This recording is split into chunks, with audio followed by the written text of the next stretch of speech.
Hey guys, tonight we're stepping into a world wrapped in coal dust and cobblestone, where chimneys coughed smoke into a grey sky and alleyways echoed with the sounds of hard-soled boots and gas lamp flickers. This is London in the late 1800s. Not the grand part with glittering ballrooms and gentlemen in top hats. No, we're going down to the bottom step.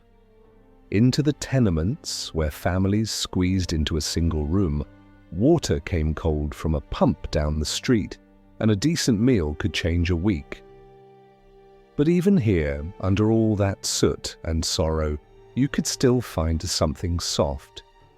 A quiet moment, a warm hand, a small tune from a wooden box that hadn't given up hope just yet. So, if your blanket's pulled up, and your eyes are already starting to flutter, you're right where you need to be. It's going to be a slow, gentle ride tonight. Before we begin, if you're enjoying these calm history journeys I share, take a quiet moment now to tap that like button and maybe subscribe, only if it feels right to you. I'd love to know where in the world you're listening from and what time it is over there. So feel free to share it in the comments below. It always amazes me how this little circle of sleepy history fans stretches across so many corners of the earth. So go ahead, dim the lights, maybe turn on a soft fan for a bit of background comfort, and settle in. Let's let the world go quiet as we step back into a different time. You wake to the sound of dripping, not from rain, but from the cracked seam in the ceiling where cold water leaks down from the floor above. It plinks into a tin cup that's already half full. You don't even flinch anymore. It's just how mornings begin in this part of Whitechapel. You pull your thin shawl tighter, the scratchy wool rough against your neck, and sit up slowly on your straw mattress. The air bites, your breath hangs like a ghost near your lips. Outside, a chimney stack exhales its first sigh of black smoke into the already tired sky. You can hear the clatter of hooves on the street, the rattle of a cart carrying coal or cabbage or both. Inside, it's still dark, but the pale blue of morning is creeping around the edges of the torn curtain. You share this room with your mother and two brothers. It isn't really a room. More like a square box with a pot-bellied stove that rarely burns, a cracked wash basin in the corner, and a table held together with string and prayers. The wallpaper, once a cheerful yellow, peels in long curls that look like tired tongues. There's no scent of breakfast, only the faint, sour trace of last night's boiled turnip stew, and damp clothes hung too close to your cot. Your mother coughs in her sleep, a soft, rattling sound that never really stops, just fades and returns like the city itself. But it isn't all misery. Not quite.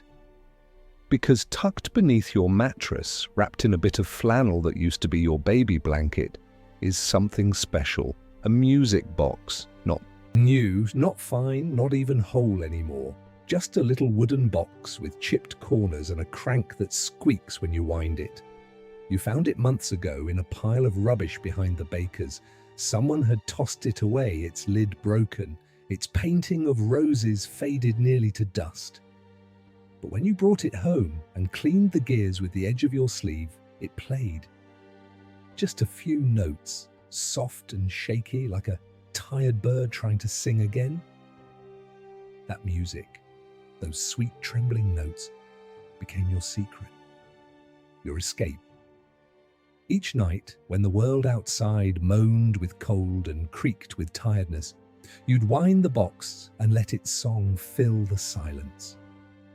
And somehow, in those tiny moments, the soot on your windows didn't seem so thick, the stove didn't seem quite so empty, and you could pretend, just for a little while, that the world was something gentler. Tonight's story, dear listener, is about that music box, but not just the object itself. It's about what it carried, joy in the quietest form. hope that dared to exist even in the coldest rooms. A tune you could hum when the world didn't have the energy to hum back. Because sometimes, in the darkest of slums, a single melody can light more than just a room. You lift the edge of your mattress slowly, careful not to wake the others. The straw underneath shifts with a gentle crunch, and your fingers find the soft flannel bundle that guards the music box. It's still there, warm from the heat of your sleeping body. The room hasn't changed, of course. It's still dim, still heavy with the scent of damp wool and yesterday's stew, but just holding that box makes something shift inside you. Not joy exactly, not even hope, just a small sense that the morning might carry something softer than usual. You tiptoe past your sleeping brothers, stepping over their curled-up legs and the cracked ceramic bowl someone kicked over in the night. Your bare feet hit the cold floor and the boards squeak, but no one stirs. You sit down by the little window and pull the curtain aside just enough to let the morning peek through. The street is quieter than usual. A single coal cart rumbles by, its iron wheels clanging against the frozen stones. The man driving it wears a flat cap and a scarf wound 3 times round his neck, his face hidden in a cloud of his own breath. A stray dog trots behind the cart, nose down, looking for scraps, tail twitching with instinct and hunger. It's still early, the factories haven't belched their full smoke into the sky yet, and the air has a kind of pale silver quality that makes even the soot-streaked bricks look gentle. You wind the music box slowly, letting the little gear click against your thumb. It hums softly, the sound faint in the cold air, but enough to brush the edges of silence. The tune begins, thin, wobbling notes like a lullaby, sung by someone who's been crying. The song doesn't have words. It doesn't need them. It carries with it a feeling, like the warmth of someone brushing your hair from your forehead when you're ill, or the sound of a kettle boiling slowly in a quiet room. The notes bounce gently off the walls, and for a moment, the tenement room doesn't feel quite so cramped.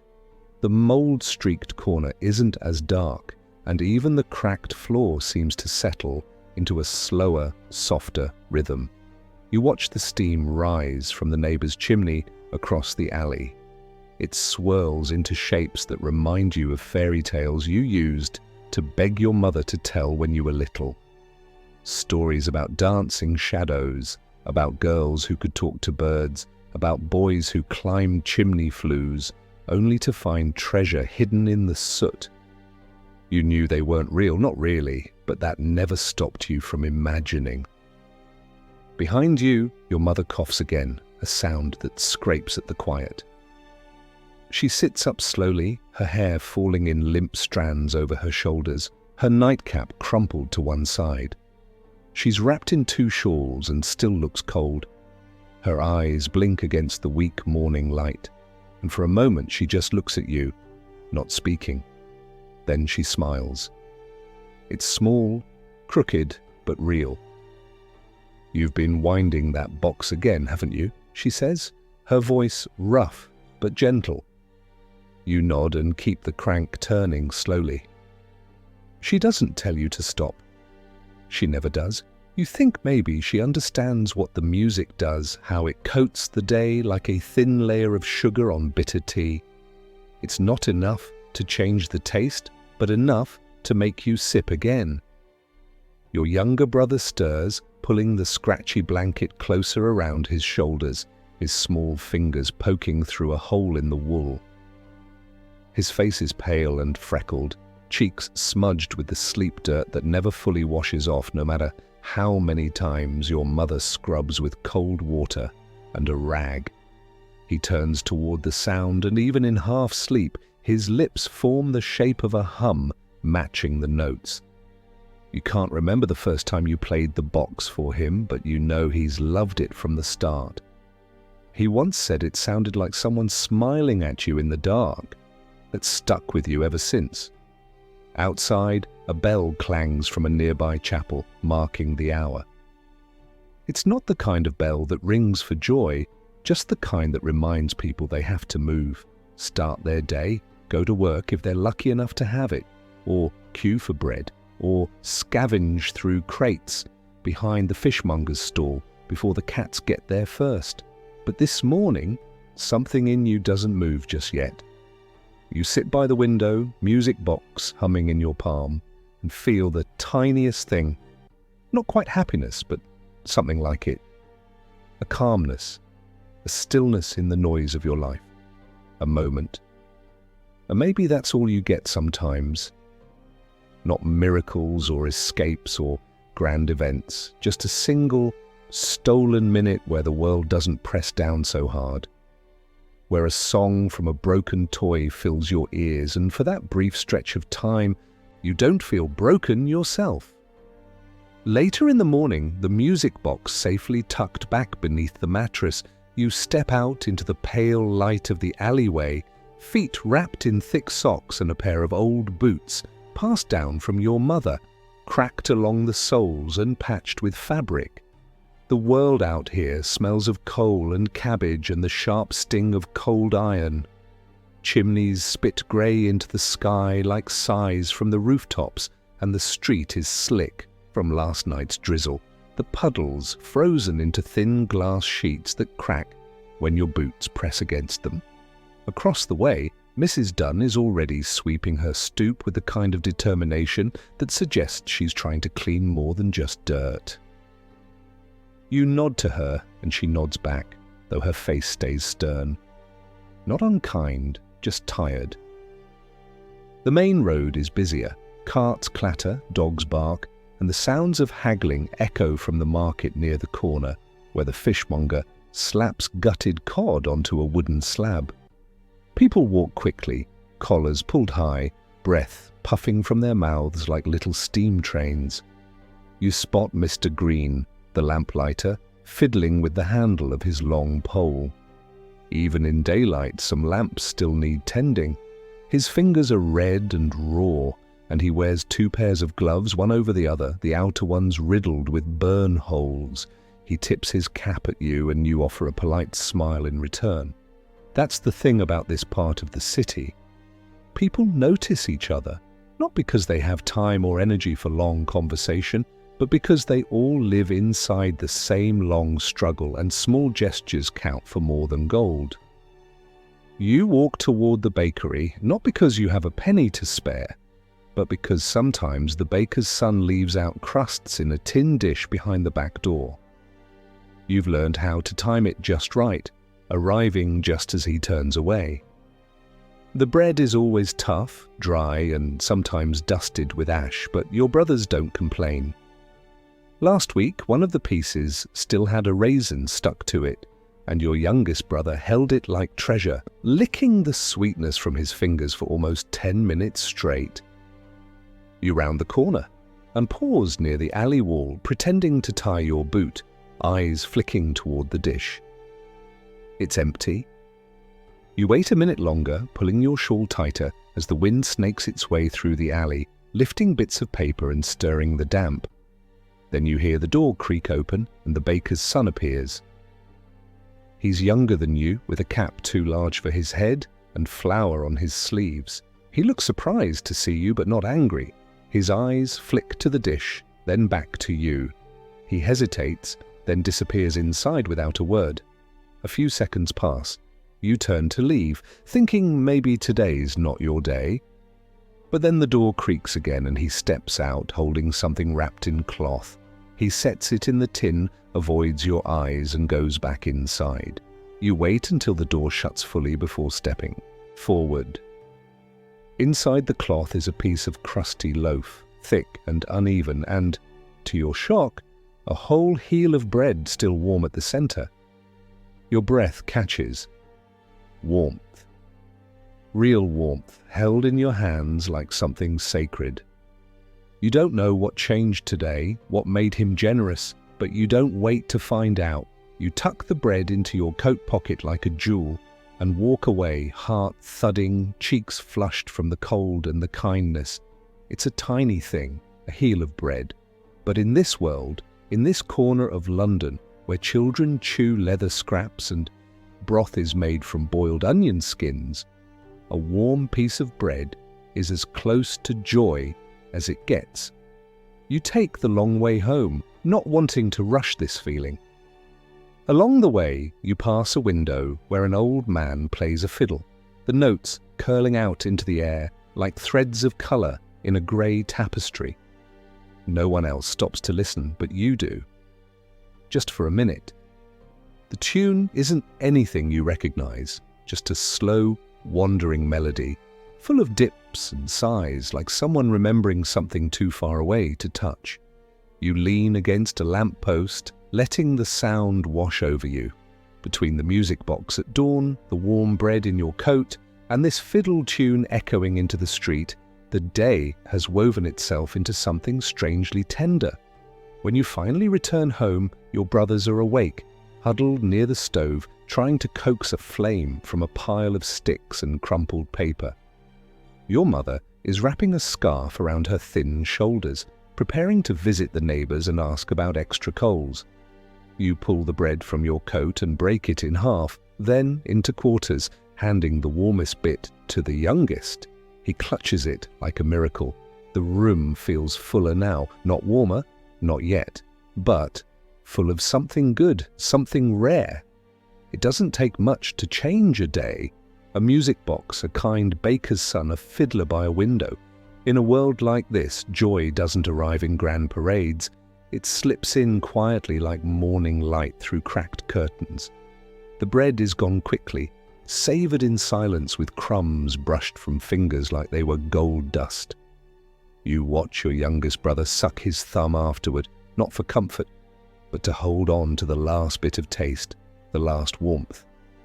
It's a quiet breakfast, the kind where no one speaks for fear of breaking something invisible.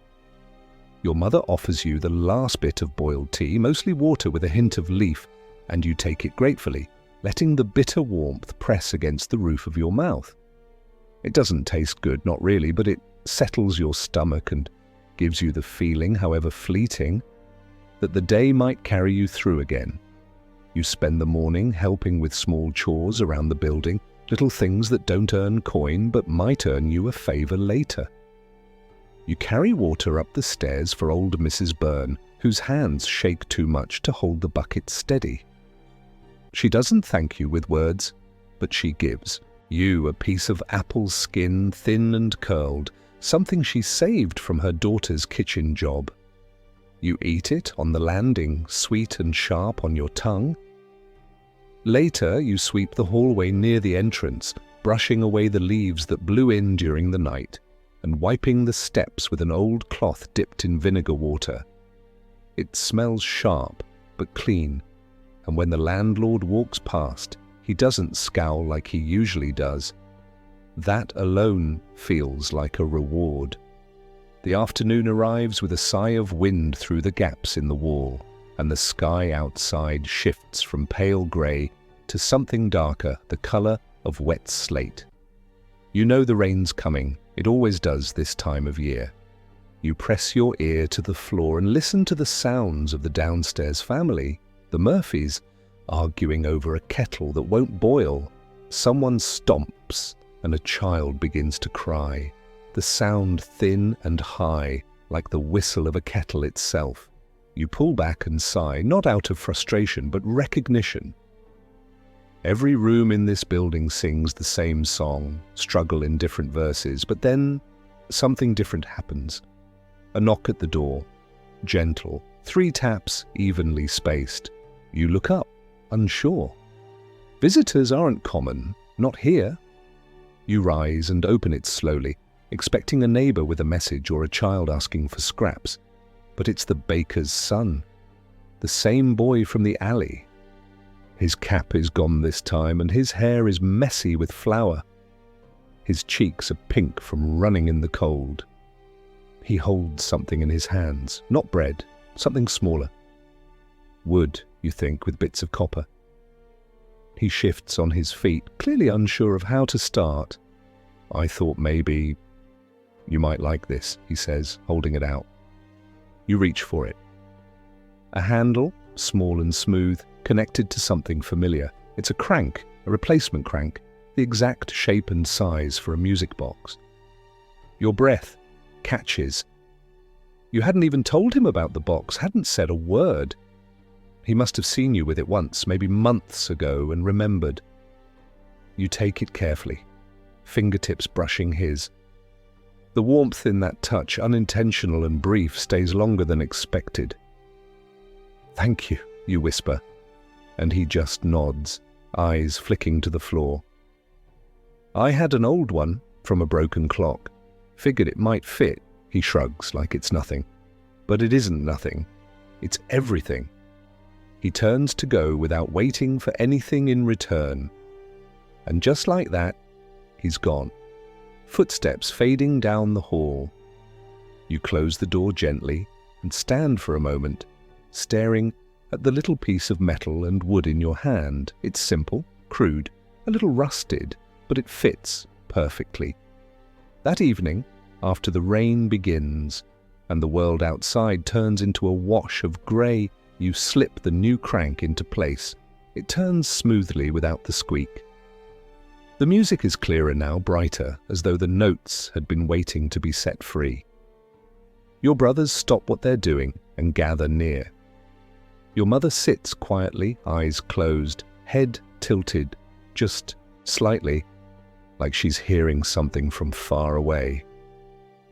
You wind the box again and again, letting it sing the room into stillness.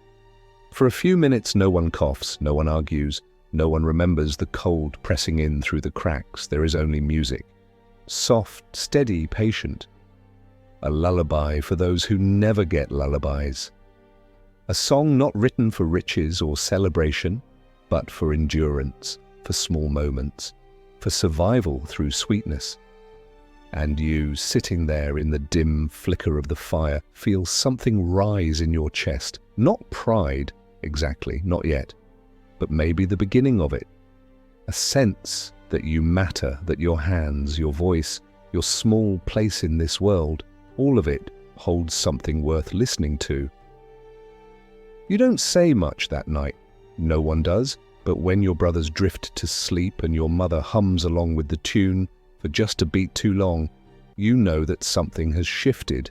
Not the world, just the room. And maybe that's enough. The rain lasts through the night, a steady drumming against the thin roof overhead, tapping through the cracked window pane, like fingers asking to be let in. The fire burns low, the orange glow no longer warming, but simply marking time, like a weary candle refusing to give up. You lie awake longer than the others, blanket pulled to your chin, listening to the soft breathing of your brothers and the faint rhythmic drip from the leak in the ceiling. The music box rests on the floor beside your mattress, the new crank tucked safely underneath, as if even in sleep you don't dare let it stray too far. You've never owned anything truly yours before, not something whole, not something that brought joy without needing to be shared or traded. But now you have this box, this song, this sound that fills the quiet without needing permission. When morning comes, it slips in gently, pale and slow, like a shy guest. You stretch your legs beneath the thin covers, toes brushing against the edge of the mattress where straw has begun to spill out. Your neck aches slightly from sleeping curled up. But it's a familiar ache, like a companion who never leaves.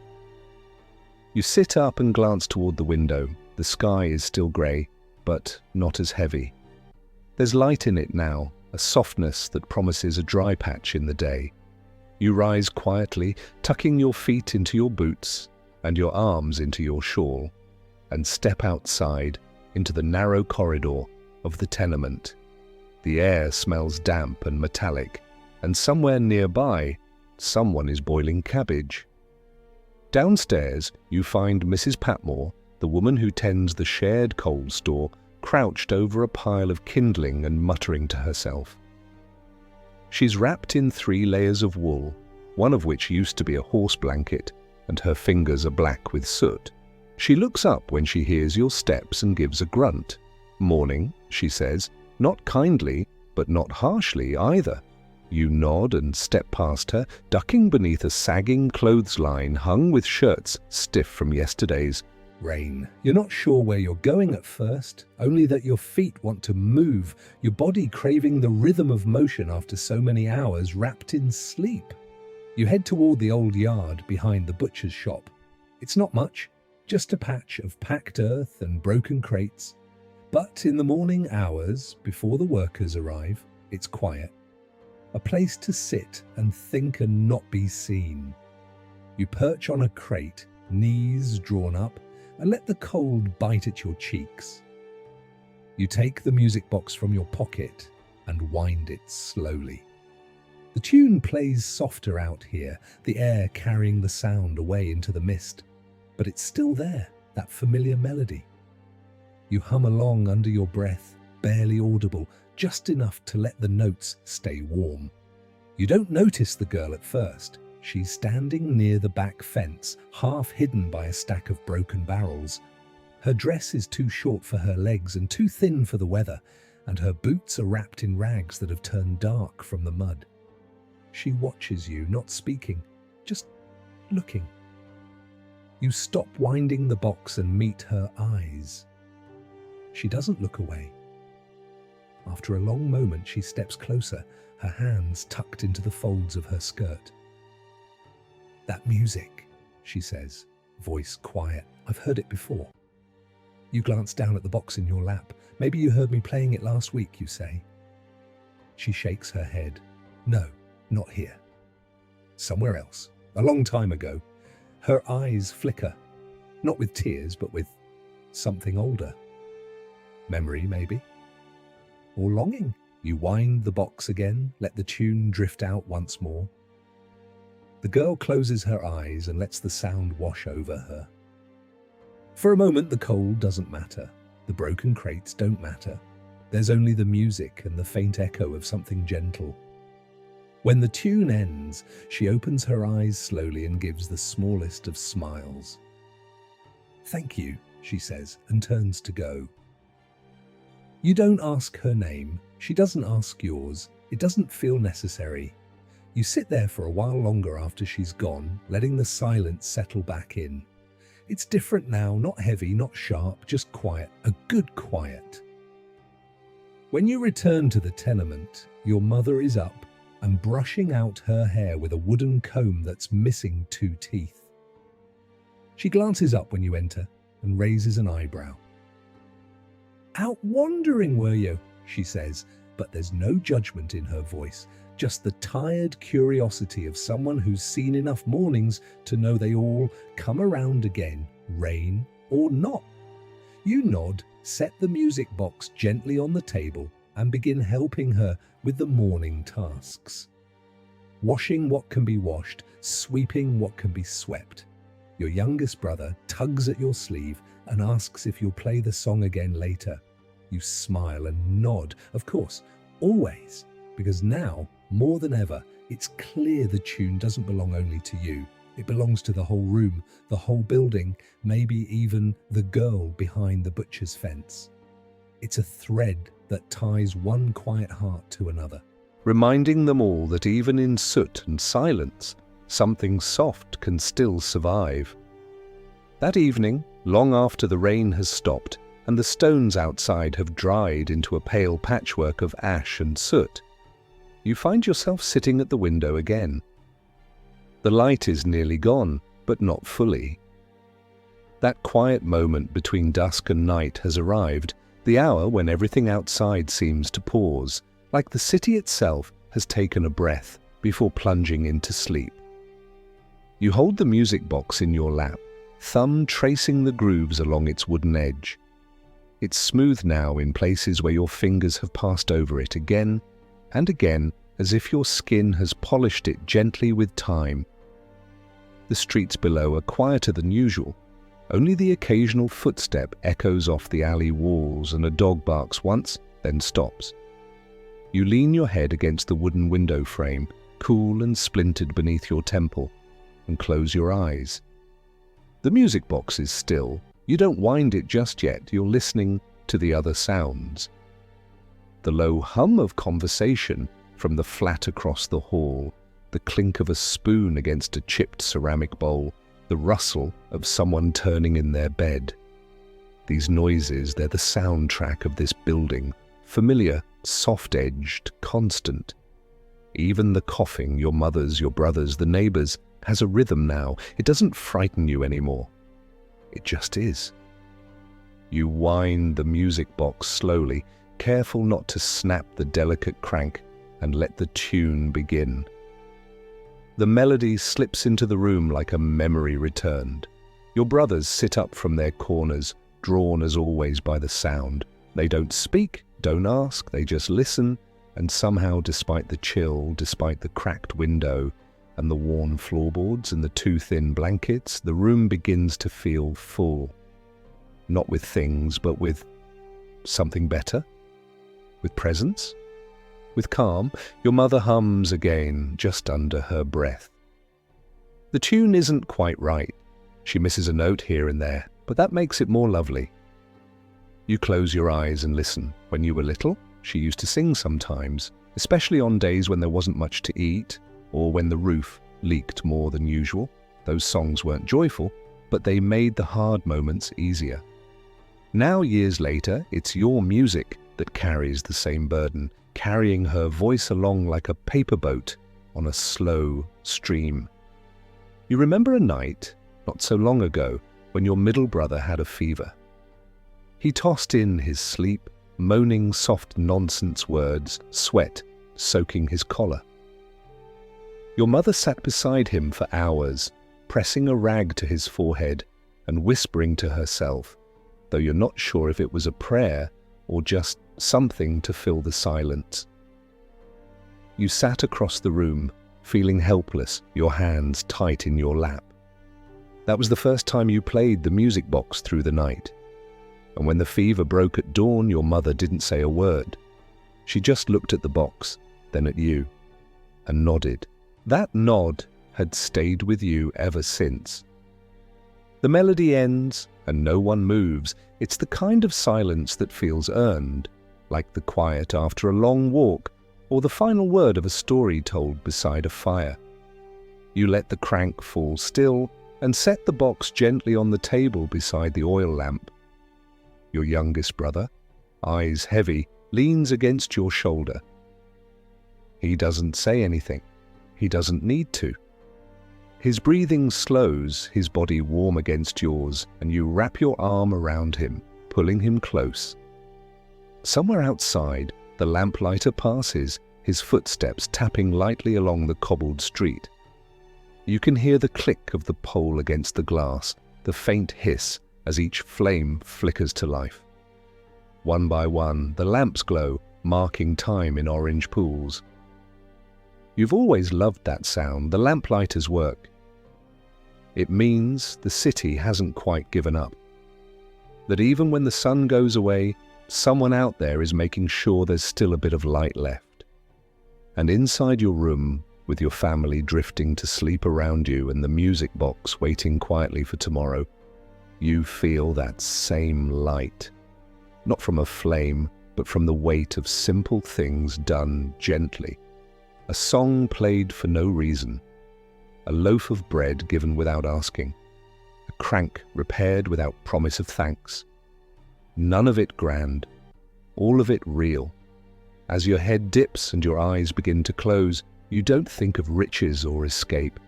You think of the tune, of the way it floats, the way it settles on skin like warmth. You think of how even a cracked window can let in starlight, and how a tiny box of broken wood can hold enough beauty to fill a room. The morning after feels softer somehow. The light through the window arrives a little earlier, a little brighter, as if the sky had decided to give this day a kinder start. You stir slowly, stretching beneath the thin blanket, your brother still tucked against your side, his breathing steady and small. The music box sits on the table near the cold hearth, quiet now, resting after its work the night before. You reach for it out of habit, but pause. It doesn't need to play yet. Some mornings are best left in silence, letting the calm linger before the world begins its clatter and call. You rise quietly and begin your usual routine. You fold the sleeping blanket with care, tuck the corners as your mother taught you. You rinse your face in the chipped basin with water so cold it steals your breath, but you don't rush. Outside the window, the street has begun its shuffle. Boots tapping against stone, doors creaking open, distant whistles from a factory foreman. You can hear a milk cart rattling past, the clink of glass bottles tapping in their crates. The familiar sounds form a kind of music of their own, one you've grown up with, one you sometimes hum along to without realizing. You dress quickly in the same patched dress, the same shawl, the same boots, with the leather worn thin at the toes. The clothes don't change, but the way you wear them does. There's a lightness in your chest today, like your lungs are carrying something more than air. You glance at your mother, still asleep on her cot, a soft snore rising and falling with the blanket across her chest. You leave her be. She works too hard for too little. Let sleep have her a bit longer. Downstairs, the tenement is quieter than usual. You pass Mr. Hill, the old porter who sits by the stairwell with his knees covered in a blanket and his cap pulled low. He nods as you walk by, one corner of his mouth twitching up in the closest thing he's ever given to a smile. You wonder what he was like before the limp, before the cane, before the eyes that seem to look through walls. You make your way toward the market again, not to buy, but to see. You don't always need coins to walk among the stalls. Sometimes just being there is enough. The baker's boy is at his post, handing out bread and wiping his flour-dusted hands on his apron. He sees you and raises an eyebrow. You nod once. He nods back. That's your entire conversation. It's enough. You drift past the vegetable stand where beets and potatoes sit in muddy piles, and past the fishmonger, whose voice bellows about cod and herring even before most of the city has finished its tea. The smells here are sharp: salt, vinegar, earth, but not unpleasant. Familiar. You pause at a cart selling used books, though you know better than to touch anything. The vendor doesn't like it when street children handle the pages, but you stand close enough to read the titles, mouthing the words to yourself. There's one book, its spine cracked and its cover torn, that catches your eye. You can't read all the title, just part of it. The Lantern of Hope. You like the way it sounds. You imagine what sort of story it tells. You imagine lanterns carried through dark streets, lighting the way not for kings or soldiers, but for girls like you. For families with threadbare blankets and music boxes tucked beneath straw beds. Back home, the room is warmer than you left it. Your mother must have coaxed the fire into life. The smell of something cooking greets you, thin porridge maybe, or watered-down soup, but it smells good because it's warm. Your brothers sit near the stove, knees drawn up, hair tousled from sleep. You pull the music box from your pocket, having taken it with you despite not playing it. Just holding it feels necessary now, like a piece of yourself you don't want to leave behind. You place it gently on the table, wind it once, and let the melody fill the room. It loops softly, curling into corners, brushing against your mother's shoulders, winding around your brother's small frames like a scarf made of sound. No one speaks, they just sit, listening, letting it settle. Your mother stirs the pot slowly, then looks at you. Her face is drawn, as always, but not hard. There's a flicker of something in her eyes. Not a smile, not quite, but the shape of one waiting to form. She nods almost imperceptibly. It's her way of saying, I hear it too. And in that moment, the music box doesn't feel like a toy or a trinket anymore. It feels like a thread running through each of you, holding the pieces together, not fixing everything, but anchoring something. A song in the smoke, a hum in the hardship, a flicker of light beneath the soot. The porridge that morning is thinner than usual, nearly translucent, more water than oats, but no one complains. Each spoonful is eaten with quiet focus, not because it's satisfying, but because it's something warm. Your mother stirs hers, slowly, absent-mindedly, eyes fixed on a spot just above the window. She's thinking, though she doesn't say what about. Maybe it's the coal bill, maybe it's the hole in your younger brother's only shirt, or maybe she's just listening to the tune still lingering in the air, letting the notes stretch out across the silence like threads pulled from a distant memory. After breakfast, you help rinse the bowls in the basin, scrubbing with cold water that stings your fingers and leaves them red. Your youngest brother wraps his arms around your waist while you work, his head pressed to your back, saying nothing. He doesn't always use words, he doesn't need to. You know that when he clings like that, he's asking for comfort, for the feeling of something steady. You finish the last bowl and set it aside, and turn and crouch down, resting your forehead against his. His skin is warm, soft. A moment like that costs nothing and gives more than most things that do. The music box sits on the sill now, beside the cracked glass, where a sliver of sunlight creeps in and glows across its wooden face. The new crank glints, slightly polished, from the movement of your hand. You glance at it as you pull on your shawl and lace your boots, tucking the ends of your skirt into the tops to keep them from dragging through the filth outside. Your mother eyes you from her seat near the stove, where she's patching another hole in a sock with slow, practice stitches. "You're heading out again?" she asks. "Just for a bit," you reply. She doesn't ask where, she rarely does. There's a quiet trust between you, or maybe it's simply understanding. There's nothing to be done about it. You need air, space, a walk through the corners of the city where stories still drift like fog. You step out into the street, your breath forming little clouds that vanish quickly in the weak light. The sounds are the same, but the day feels different. Like the song from that morning has carried something outward, made its way past the walls and into the cracks of the city itself. People pass you, faces blank or hurried, some looking down, others never looking at all. You pass a man with a cane and a thick coat, 2 sizes too large, his hat pulled down so low it hides everything but the tip of his nose. You see children your age and younger, some with carts, some with baskets, some just wandering.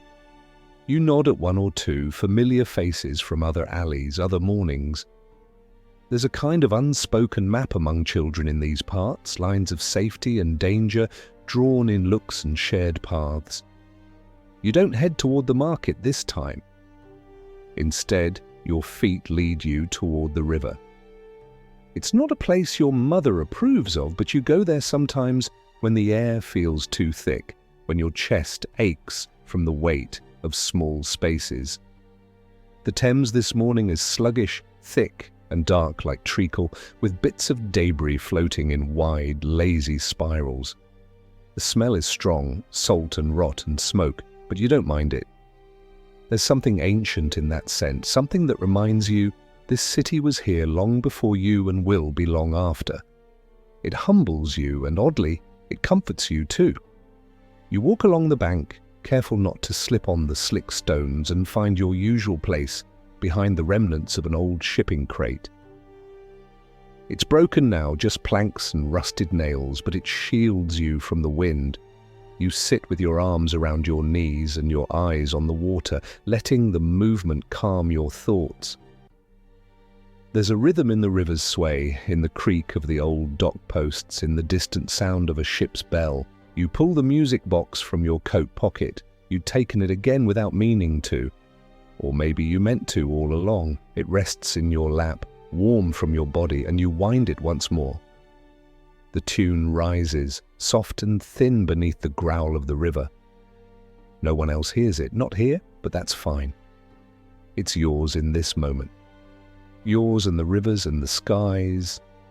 You hum along quietly, voice almost inaudible. For a time, everything fades, the hunger, the cold, the cracked floorboards back home. You are here with a song in your hand and the water before you, and that is enough. You stay longer than you should. The light begins to fade and the sky deepens into a bruised purple. You know you'll need to hurry to get home before dark, but you wait a minute more, winding the crank just one last time, letting the song reach its final note. As you stand and tuck the box away, your fingers lingering on its edge, you notice something. A boy not much older than you, watching from across the path. He doesn't say anything, just meets your gaze and nods once before turning and disappearing into the fog. You don't know who he is, and maybe you never will. But somehow you feel less alone. You walk home through the dimming streets, your footsteps lighter than they were this morning. Inside your coat, the music box rests close to your heart, silent now, but still singing in a way only you can hear. The door creaks when you return, and the warm air from inside meets your cheeks with a damp, familiar touch. It's not truly warm in the room, but compared to the cold river wind, it feels like slipping into a woolen blanket. Your mother looks up from where she's seated near the stove, her hands still, busy stitching a patch onto the elbow of one of your brother's shirts.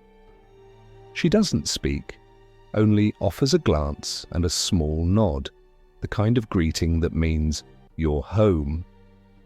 That's all that matters. Your brothers are on the floor, one drawing shapes in the ash near the hearth with a stick, the other watching with his chin propped in his palm. The music box, still resting in your pocket, seems to pulse with quiet presence, as if even in stillness it carries its own hum. You shrug off your shawl and hang it on the nail by the door, boots scraping slightly against the worn floorboards. The air smells of cabbage now, mixed with the scent of soot and threadbare fabric that's been dried too close to the fire. There's a plate on the table with a few pieces of boiled potato left, enough for one. You wave your hand gently when your mother gestures toward it. You're not hungry. Or maybe you are, but the music from earlier has filled something in you that food can't quite reach. You sit down by the fire, stretching your legs out slowly, and for a while, the only sound is the soft crackling of the burning wood. Later, as the light from the window fades into the deeper blue of evening, you bring out the music box again. Your fingers fit perfectly around its familiar corners. You wind it slowly, letting the sound return, not with flourish, but with quiet certainty. The melody spills gently into the room like a whisper, like breath on glass. One brother leans his head on your knee. The other rests his chin on the table and watches the box, eyes following the turn of the crank as though hypnotized by its steady rhythm. Your mother stops her stitching, lays her mending down in her lap, and simply listens. In the lull between the notes, she reaches for the oil lamp and adjusts the wick, casting a soft golden glow across the small room. The light catches the faded floral wallpaper, making it seem almost cheerful again, as if, for a moment, the years had peeled backward and revealed a version of this space that remembered laughter. You remember a story she once told you about a time before you were born, when your father was still alive and used to play a penny whistle by the window each night. The neighbors would grumble about the noise, but he played anyway, just to make your mother smile.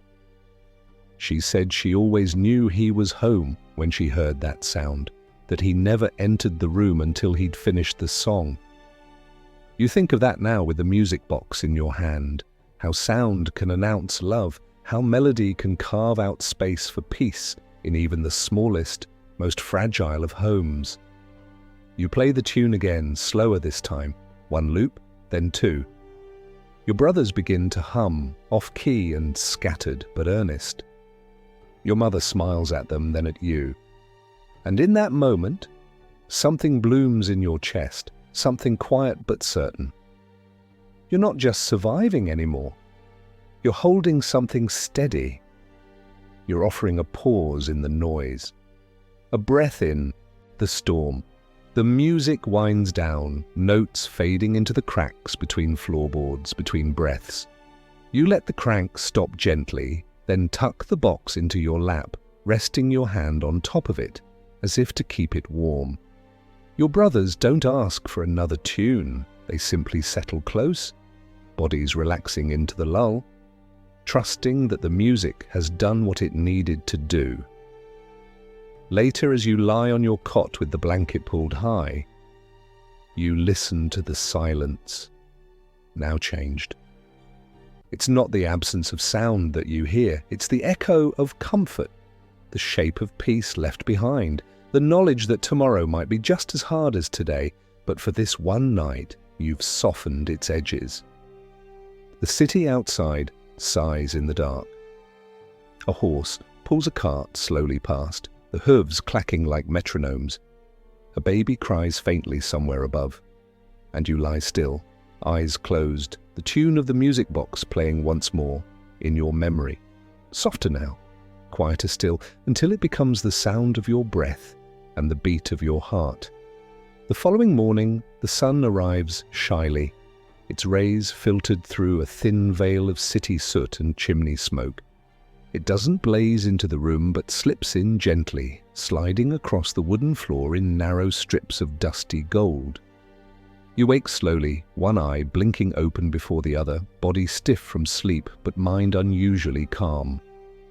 The music box lies on the table, still and quiet, but its tune lingers in your head like the warmth left in a teacup after the last sip.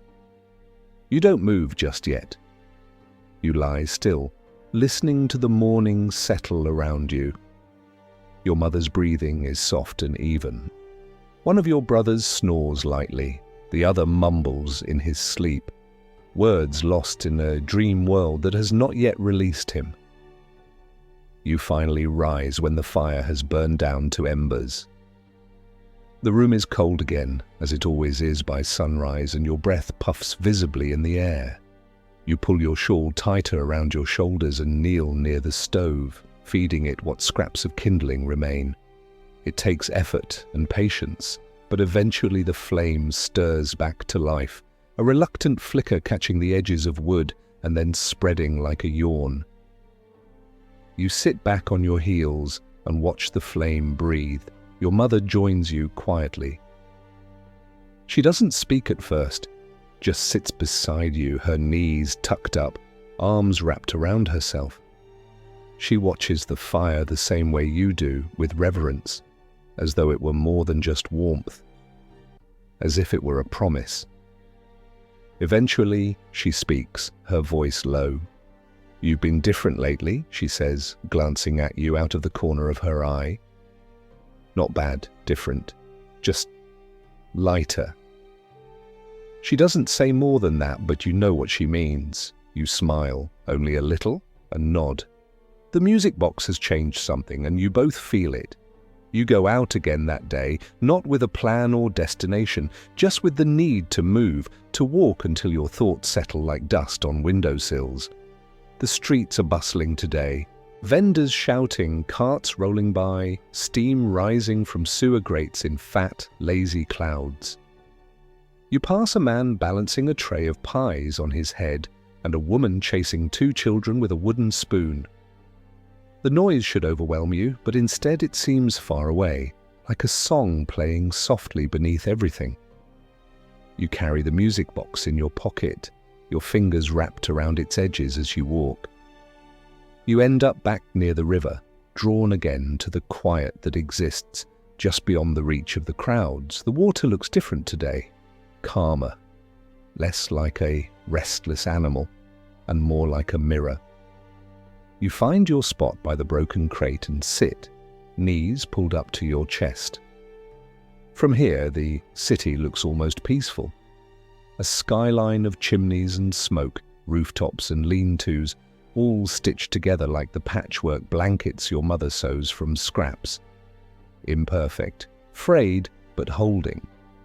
You take out the music box and wind it once, letting the sound slip out across the water. The melody mingles with the soft lapping of waves and the distant groan of a barge's engine. You're alone for a while, or at least you think you are, until you hear the sound of footsteps approaching from the gravel path behind you. You turn, heart lifting in cautious recognition, and there he is again, the boy from the alley, the one who left the bread, the one who gave you the crank. He doesn't speak at first. He simply sits beside you, close, but not touching, the way someone does when they're unsure if they're welcome. You don't mind. His presence is steady, unintrusive, like another piece of the morning. He listens to the music for a while, then finally says, "It's a good tune." You nod. He tilts his head. "Did it always sound like that, or did you fix it?" You smile, eyes on the box. "A bit of both," you say. "It was broken, but the song was still there. Just needed help getting out." He seems to understand that more deeply than most might. He pulls something from his coat pocket and sets it on the crate beside you. A tiny piece of cloth, neatly folded. "I saved this," he says. "Thought you might like it." You open it carefully and find a spool of thread. Blue, deep and rich, not the kind of thread usually found in scraps or hand-me-down bins. It shines even in the weak light. "I saw it in a basket at the back of the shop. Thought maybe your mum could use it, or you." His voice is quiet, uncertain. You hold the thread gently, touched not just by the gift but by the thought behind it. You tuck it into your coat, not wanting it to get wet or lost. "Thank you," you say. He shrugs, but there's a small smile tugging at his mouth. The two of you sit like that for a while longer, the music playing once more, the river listening, the city moving on around you. No words needed, just presence. And later, when you return home and place the thread into your mother's sewing tin, she stares at it for a long time. Then she touches your face and murmurs something soft, something you can't quite hear, but that settles into your heart all the same. That night, the thread sits on the table in the dim glow of the oil lamp, its deep blue hue, a quiet, almost secret beauty in the midst of the room's tired brown and grey. Your mother runs her fingers along it again and again, as if still not believing it's real. She doesn't say much, just keeps touching it, her expression somewhere between awe and thoughtfulness. She turns it over in her palm, examining it like a rare gem, and then places it gently back into her mending tin with care she usually reserves for her best needle. She looks at you with eyes that hold a question, but she doesn't ask it aloud. Maybe she already knows, or maybe it doesn't matter where it came from, only that it came. Your brothers are already asleep by then, curled against each other beneath the patched blanket, one twitching in his dream, and the other snoring softly into the mattress. The fire has burned down to its last flickers, a low, orangey glow barely strong enough to touch the walls. You stay seated by the table, hands folded around the music box, and listen to the silence as it gathers around you. Outside, the city is quieter than usual, muffled by the kind of damp air that makes footsteps sound distant, and horseshoes echo like bells from far off. Somewhere in the distance, a train rumbles low, like thunder, drawn out long and soft. You think about the boy again, about his quiet eyes and the way he sat beside you, without needing to fill the air with noise. You wonder where he sleeps, what his home looks like, whether he has someone who hums while mending holes in sleeves and stirring thin porridge. You wind the box once more and let it sing into the dark. The tune is softer now, maybe because your hands are tired or maybe because the room seems to ask for gentleness. The notes float upward and curl around the low beams overhead, wrapping the quiet like a blanket. Your mother closes her eyes and breathes out slowly, the kind of breath that lets go of a day's worth of holding things in. You don't speak. You just sit beside her, sharing the space between one note and the next. The next morning, she surprises you by placing a folded piece of cloth in your hand. When you open it, you see a small strip of old muslin, now carefully stitched with a bit of the blue thread. It's not much, just a few flowers embroidered in the corner, simple but delicate. "I wanted to use it right away," she says, not looking at you but pretending to straighten the stove kettle. "Thought you might like a bit of beauty in your pocket." You touch the thread with your fingertips. The blue is even more vivid against the soft white fabric, like spring sky captured in cotton. You tuck it carefully into the lining of your shawl, safe where no soot can reach it. You head out later that day with the sky slightly clearer than it's been in weeks. The clouds are still there, of course, but lighter now, broken in places where sun pushes through like a hand searching for yours. You walk with your shoulders a little higher, your steps a little steadier. Something has shifted, not just in your home, but inside you, like the music has found a permanent place to live behind your ribs. As you make your way through the winding alleys and past the shouting vendors, you begin to see things you'd never noticed before. A girl near the ironmonger's who leaves a bowl of broth on her stoop every evening, even though she rarely eats her fill. An old man with a limp who straightens the crates behind the baker's stall each morning so no one trips. Even Mrs. Dunn, always scowling and sharp, has set a knitted hat on the railing beside the stairs, neatly folded as if left there for someone without the words to ask for warmth. These aren't the grand acts you read about in penny novels. They're smaller than that. Quiet, soft-footed kindnesses that move through the city like the music from your box, unnoticed by many, but unmistakable to those who listen. By the time you reach the river again, the wind has picked up and the smell of salt lingers in the air. You sit at your usual place by the broken crate, coat wrapped tightly around you, and wait. You don't know if he'll come today. Part of you hopes he does, and part of you is content even if he doesn't. That's the thing about small joys. They don't demand anything. They arrive, they stay a while, and they go gently, leaving behind something you didn't know you needed, but he does come. Not right away, not as if on cue, but just as you begin to hum the tune under your breath. His footsteps crunch across the path, familiar now, and he sits beside you like always. No words at first, just presence. You look at him, and for the first time he looks back with a kind of openness, like maybe he's been carrying something too, and today he's decided it's safe to let someone see. "Do you think the song will ever change?" he asks, nodding toward the box in your lap. You pause before answering. "Maybe not the notes you say, but the way we hear it? That always changes." He smiles. You don't speak again. You don't need to. The song plays once more, winding through the fog and over the water, and the city listens. The wind by the river picks up gently, lifting strands of your hair and tugging at the edges of your shawl as the music box sings its familiar tune. The melody drifts outward across the slow-moving water, weaving between the wooden beams of the old dock and dancing up to where gulls circle overhead, their calls softened by the morning hush.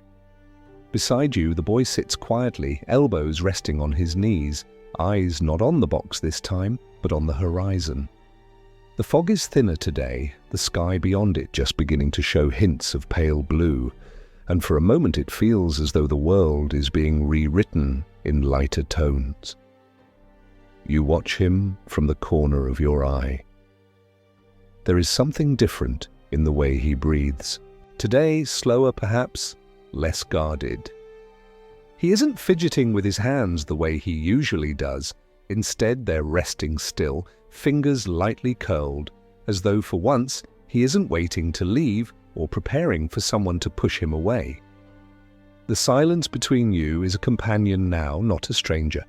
It feels right, like the pause in a story before the next chapter begins. He turns toward you and his voice comes softly. "I never told you my name, did I?" You shake your head, smiling. He nods once, then says, "It's Thomas. You say it once aloud just to hear it." "Thomas." He smiles at that, a real one this time, full and slow. "What about you?" he asks. You hesitate, not because it's a secret, but because names carry weight. But you say it. Your name feels different coming out of your mouth in his presence, like it's a part of you you'd forgotten had meaning beyond chores and callings from your mother's voice. He repeats it once, then nods as if placing it somewhere safe. The music box winds down, the last note lingering like breath on glass. Neither of you reaches for it right away. The stillness feels earned. When Thomas does speak again, it's with a question that's quieter than the rest. "Do you think things can stay like this? Just moments that feel okay? Not good, not perfect. Just okay." You look out over the river at the pale reflection of the clouds and the distant sway of moored boats. "I don't know," you say, honestly, "but I think if we keep noticing them when they come, it's something.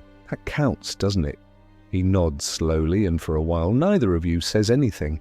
Then he rises, brushing the dirt from his coat. "I've got to go," he says, jerking his chin in the direction of the market. "Bread doesn't sell itself." You rise too, pocketing the music box. He hesitates for just a breath, then says, "I'll see you again. It's not a question, it's a quiet promise."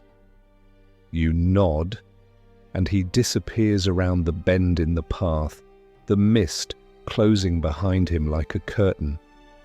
You walk home slowly, the music box pressing warm against your side through your coat.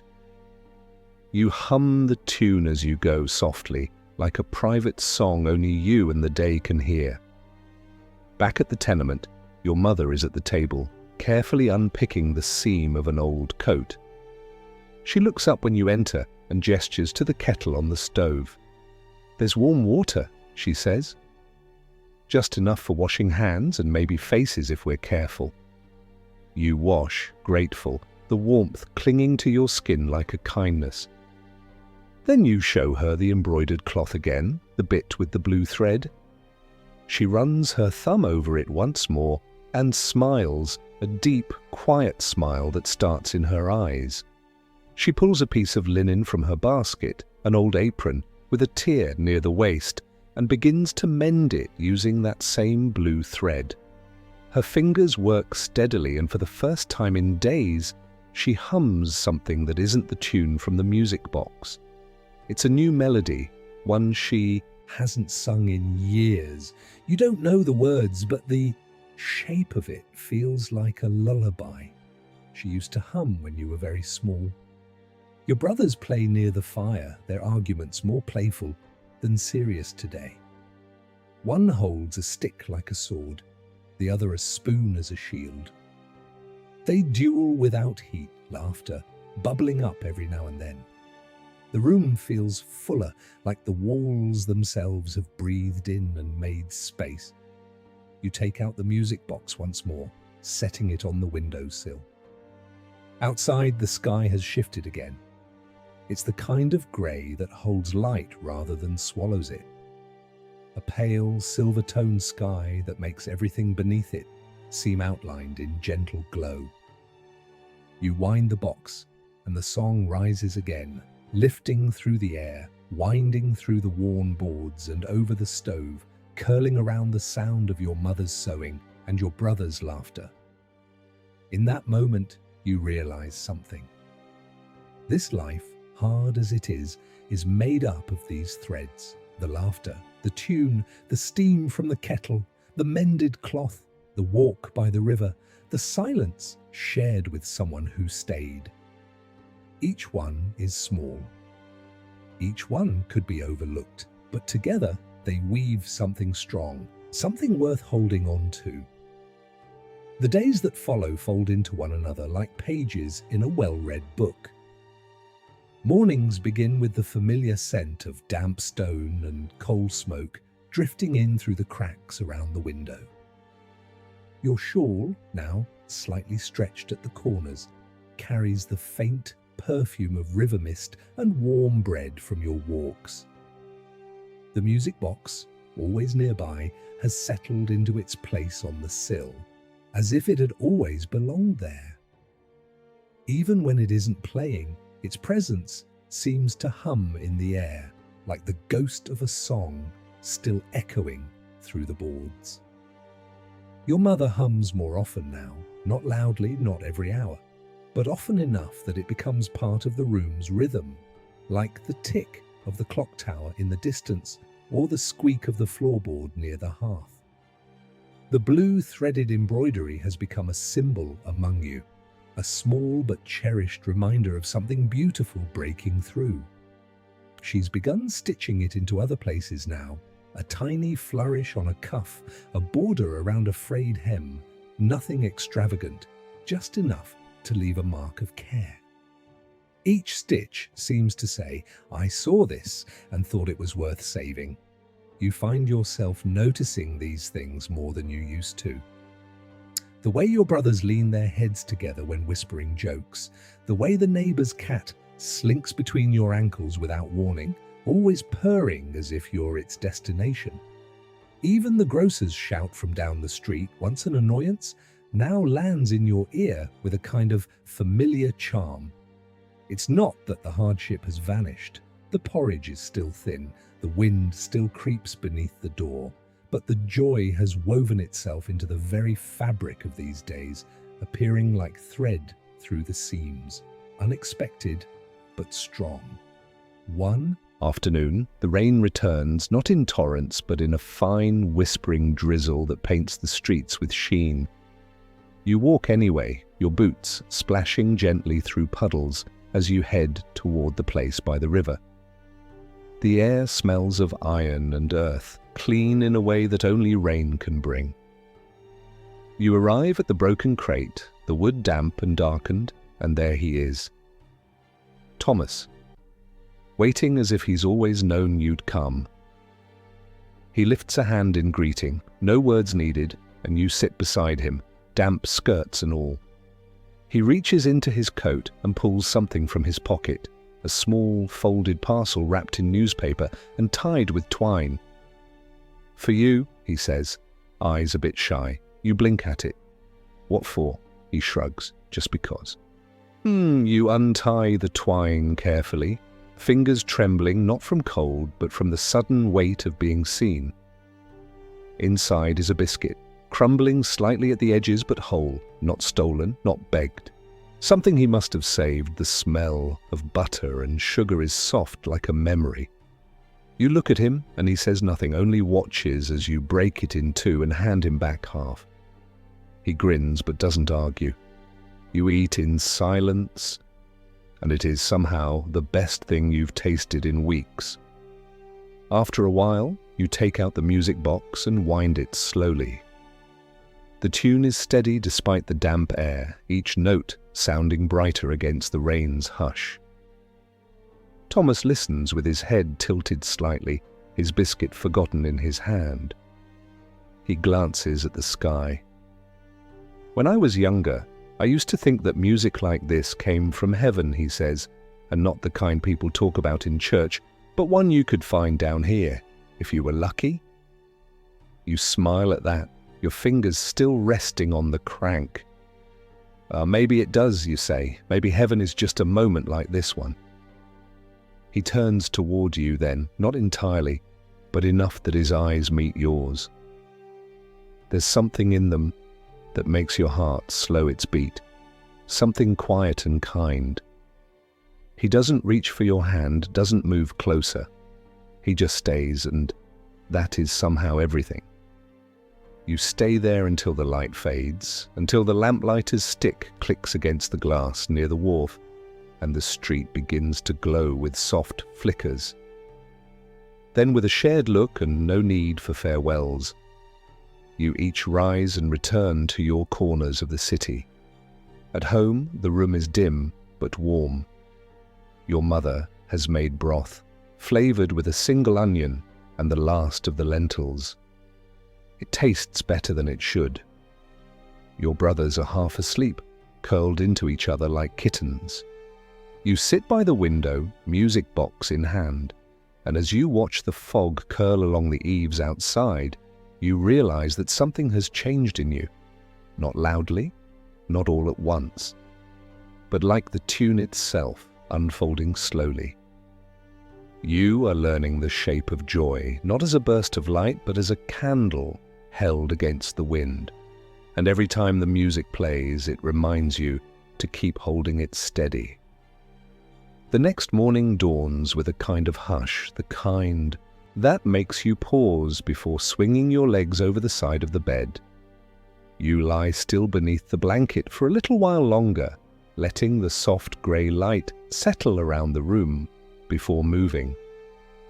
The fire has gone out, leaving only the faint smell of ash in the air, and your breath is visible again, curling up toward the ceiling. But you're not bothered by the cold as much today.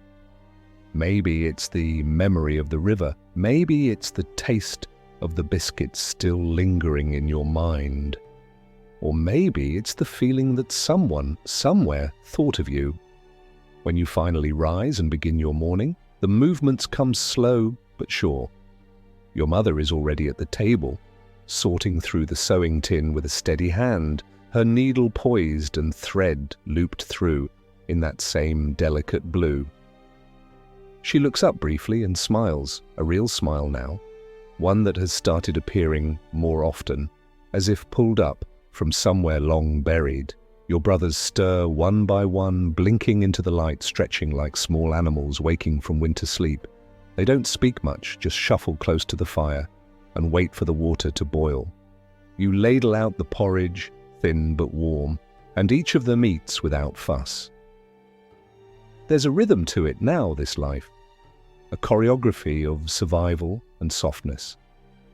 The way you take turns near the stove, the way your mother keeps count of spoonfuls without anyone noticing, the way your youngest brother always saves the last bit in his bowl for the cat that sometimes slips in under the door at dusk. After breakfast, as you're wrapping your shawl around your shoulders and tucking the cloth with the blue embroidery into your pocket, your mother catches your wrist. "Wait," she says gently, then stands and walks to the corner where she's kept a bundle of fabric hidden beneath an old coat. She pulls something out and hands it to you. A small pouch, hand-stitched from scraps, lined with the soft inside of an old glove. It's nothing grand, but it's enough to hold the music box. "I thought it should have something of its own," she says, quietly. Something soft to live in. You turn it over in your hands, feeling the seams, the tiny stitches. You place the music box inside and it fits perfectly. "Thank you," you whisper. She nods and goes back to her sewing, but you can see the pride in her hands as they move. It's not just a pouch, it's a gift of time, of care, of belief. You step outside into a street that feels cleaner than usual, though nothing has really changed. The puddles from yesterday have dried into dull patches, and the air smells faintly of chimney smoke and bread. People move about with their usual urgency, but there's a softness in some of their faces today. A woman lets a small boy pass in front of her without scolding. A man picks up a hat that fell and places it gently back on an old woman's head. You wonder if they've heard the song too in some way. By the time you reach the river, the fog has returned, hanging low over the water like a blanket too heavy to lift. But you don't mind. It muffles the world in a way that feels safe. Your boots find their way to the broken crate with ease, and you sit, resting your arms on your knees. Thomas isn't there yet, but you don't worry. You know him now, not just by name, but by rhythm. He will come. And he does minutes later, breathless and flushed, carrying a wrapped parcel in his arms. You raise an eyebrow. What's that? He grins. Found a bit of fruit at the end of market yesterday. Too bruised to sell, but not too bruised to eat. Thought you might want to share. He sits beside you and unwraps the cloth to reveal 2 small apples and a slice of something soft, maybe pear, maybe apple again. It's hard to tell. You take one and bite into it. It's tart and mealy, but you smile anyway, because it's more than you had before. You hand him the pouch and he opens it carefully, the music box nestled inside like a sleeping bird. Nice work, he says, nodding toward the stitching. She made it for it, you say. He turns it over once, then hands it back. It suits it. Things like that should have homes. You wind the crank and let the music rise again, the tune curling around the crates, drifting out across the fog. It feels fuller today, not louder, just more complete, as if every note knows it has a place to land. Thomas leans back on his elbows, legs stretched out before him, and listens without speaking. The 2 of you remain there long after the song ends, and the silence that follows is rich and steady, like the hum beneath the city's breath. You don't need words. The music box has already said enough. The fog thickens by late afternoon, rolling over the riverbanks and curling around chimneys like a living thing, blurring the rooftops until the city seems to float. By the time you and Thomas rise from your spot by the broken crate, the world has taken on a dreamlike quiet. Your boots crunch gently against the pebbled path as you walk side by side, the pouch with the music box tucked securely beneath your shawl, warm against your ribs. There's something about walking with him in the fog, neither of you speaking, yet completely understood, that makes the narrow, twisted streets feel almost safe. Each corner you turn becomes a shared secret. Each lamplight that flickers to life above you feels like it was placed there just for the 2 of you. When you part ways near the bakery, Thomas gives you a nod and the barest curve of a smile, then disappears down an alley between 2 tall buildings, swallowed almost instantly by the mist. You watch the place where he vanished for a long moment, then turn and make your way home, your steps slower now, thoughtful. Your tenement is just as you left it. A door creaks open 2 floors above as someone leaves for a night shift. A baby cries faintly behind one of the doors. Familiar sounds, safe ones. Inside your flat, the fire has been rekindled, and your brothers sit close to it, their legs folded beneath them, eyes blinking drowsily in the warmth. Your mother is at the table, bent over her work, mending again. The soft hiss of thread through cloth greets you before she does. She glances up as you come in and nods toward the stove.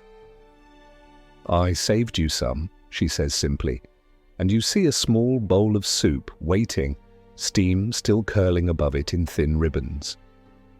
You sit to eat, letting the warmth fill you slowly.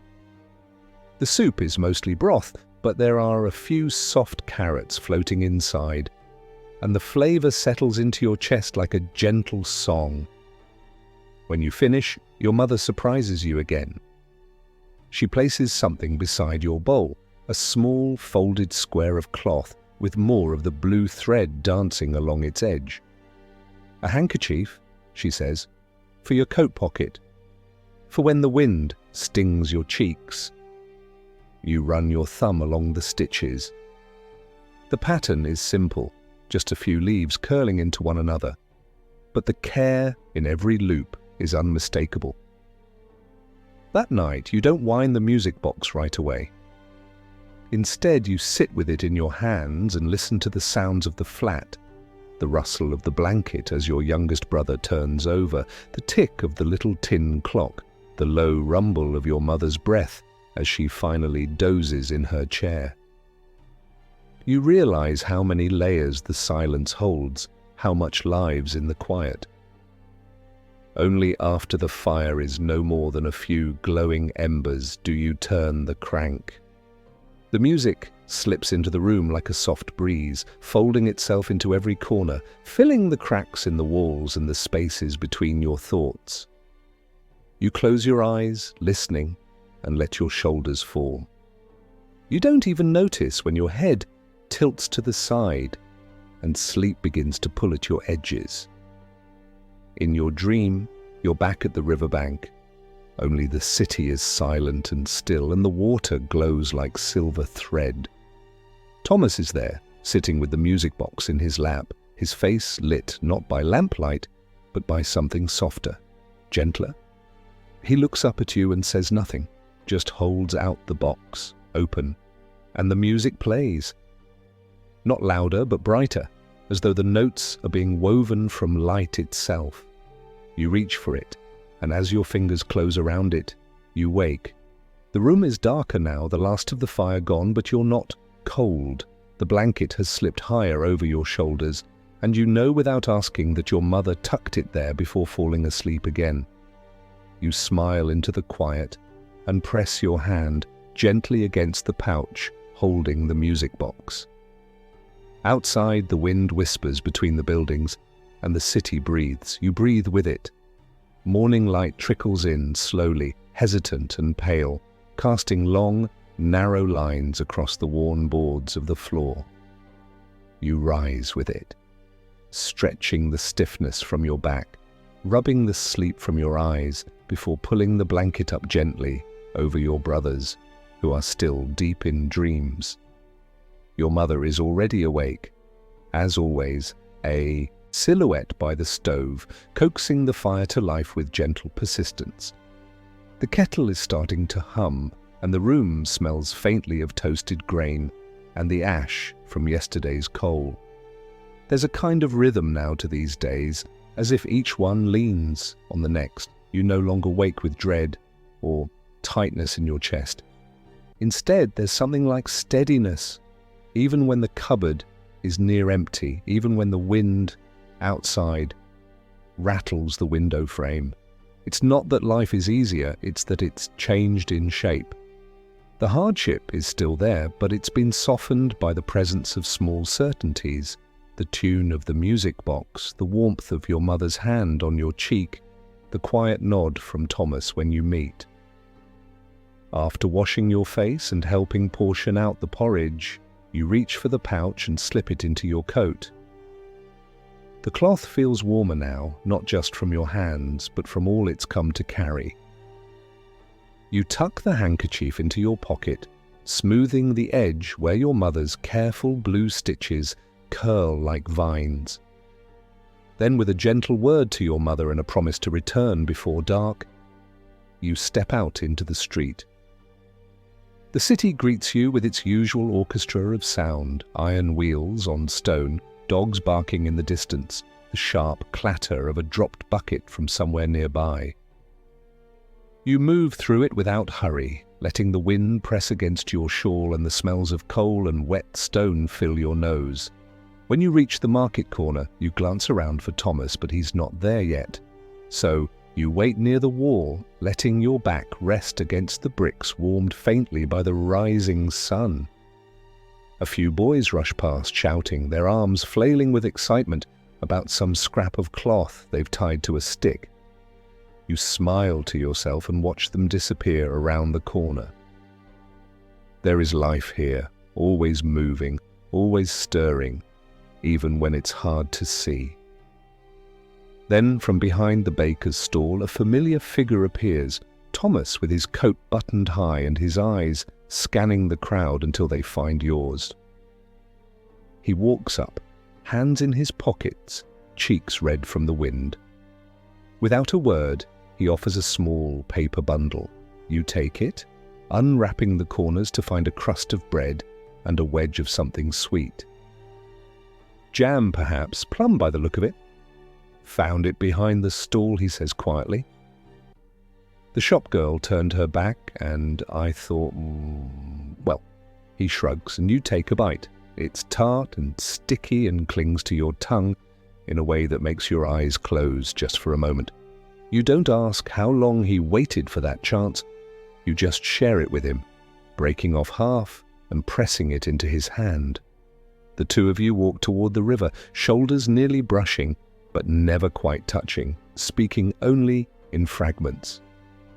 He tells you about a dream he had, something about falling into a chimney and waking up covered in soot.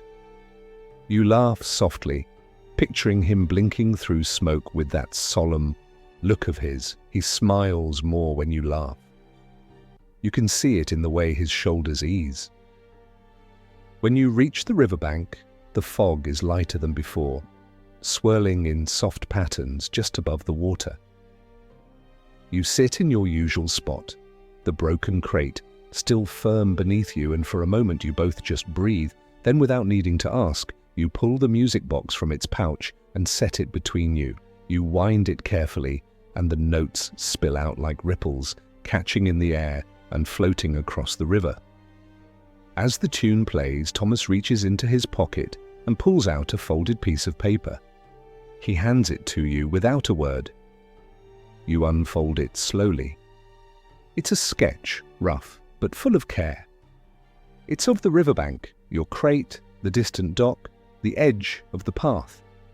And there, on the edge of the drawing, two figures. One is unmistakably you, the other is him. You look at him, then back at the drawing, touched in a way that lodges a lump in your throat. I've been sketching it in my head for days, he says, voice low. Wanted you to have it. You trace the lines with your fingers, careful not to smudge them. Thank you, you whisper, because anything louder might break the spell of the moment. You tuck the sketch into your coat, just behind the embroidered handkerchief. The music box finishes its tune, but neither of you moves to wind it again. The silence that follows is enough. You sit there until the wind picks up and the shadows lengthen. And when you finally rise, brushing dirt from your skirts and shaking the cold from your fingers, Thomas walks you halfway home. He says nothing as you part at the alley near the tenement, but he watches until you reach your door. And when you step inside, your mother looks up, eyes resting on your flushed cheeks and windblown hair. She doesn't ask where you've been. She simply reaches for your shawl and folds it gently, setting it beside her sewing. The room smells of onions and herbs, something simmering in the pot. And as you sit with your brothers near the fire, you know without doubt, joy has taken root here, steady and quiet, and it hums even in silence. That night, sleep comes differently, not sudden or heavy like it often does after long, cold days, but gently, as if it were tiptoeing toward you, cradling you in the soft folds of memory. You lie beneath the blanket with your eyes closed, but you're not yet asleep. You listen to the quiet of the room, your brothers breathing in unison, the soft tick of the clock, the fire whispering its last warmth into the air. The music box sits in its pouch beside your pillow, and though it's not playing, the tune lingers in your thoughts like the scent of bread long after it's been eaten. You think of the drawing folded in your coat, of the two sketched figures beside the river, forever paused in that moment of shared stillness. You think of Thomas's hands, rough from cold and work, steady as he handed it to you. And you think of how much has changed in so little time. Not the streets or the weather or the weight of coins in your mother's apron, but something inside. A shift that doesn't make the world lighter exactly, but makes it more bearable. When morning arrives, the clouds above are high and white, like stretched linen sheets, and for the first time in many days, the sun breaks through fully, warming the rooftops and chasing the damp from the stone. You sit by the window for a long while, letting the rays wash over your face, eyes half closed, arms wrapped around your knees. Your mother hums from the stove, a tune that doesn't quite match the one from the music box, but seems to harmonize with it all the same. She hums as she stirs the pot, as she folds a piece of worn fabric, as she moves through the morning like a song in motion. You take the drawing from your coat and smooth it on the table. Your mother leans over your shoulder to see it. Her breath catches softly, and she places a hand on your back. "He's got a good eye," she says. "Captured something true." You nod and fold it carefully again, slipping it into the pouch with the music box, where the two now rest together, protected and close. Later that day, your walk to the river is unhurried. The streets are busier in the sunlight, children laughing, women hanging washed from high lines that flap like sails above the alleyways. The smells of yeast and roasting chestnuts float down from the market, and for once, the city feels less like a burden and more like a living thing full of stories. You wave at the man who always feeds the pigeons near the baker's cart. He tips his cap.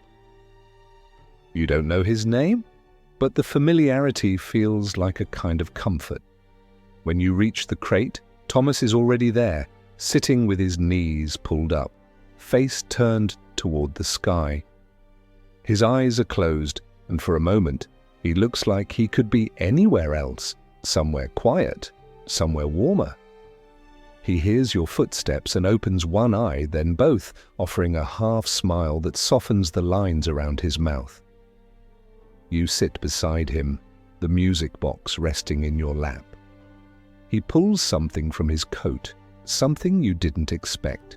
A book, small, frayed at the corners, the kind you rarely see in hands that work more than they read. He flips through the pages, stopping on one with a sketch of a ship.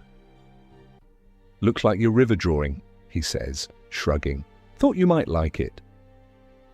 You lean in to look, the paper soft and thin between your fingers. There's a handwritten note at the edge of the page, faded but still legible. To find joy is to notice it, even when it hides. You trace the words gently. "Did you write this?" He shakes his head. "Found it that way. But I liked it, so I kept it."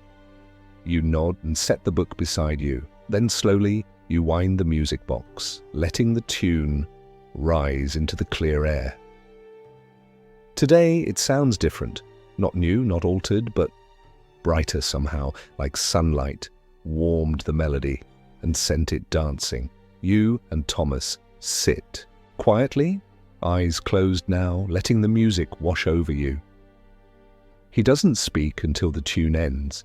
Then softly he says, "I used to think joy had to be something big, a feast, a surprise, some grand thing that changes everything. But now, I think maybe it's just this. The tune, the sun, you being here."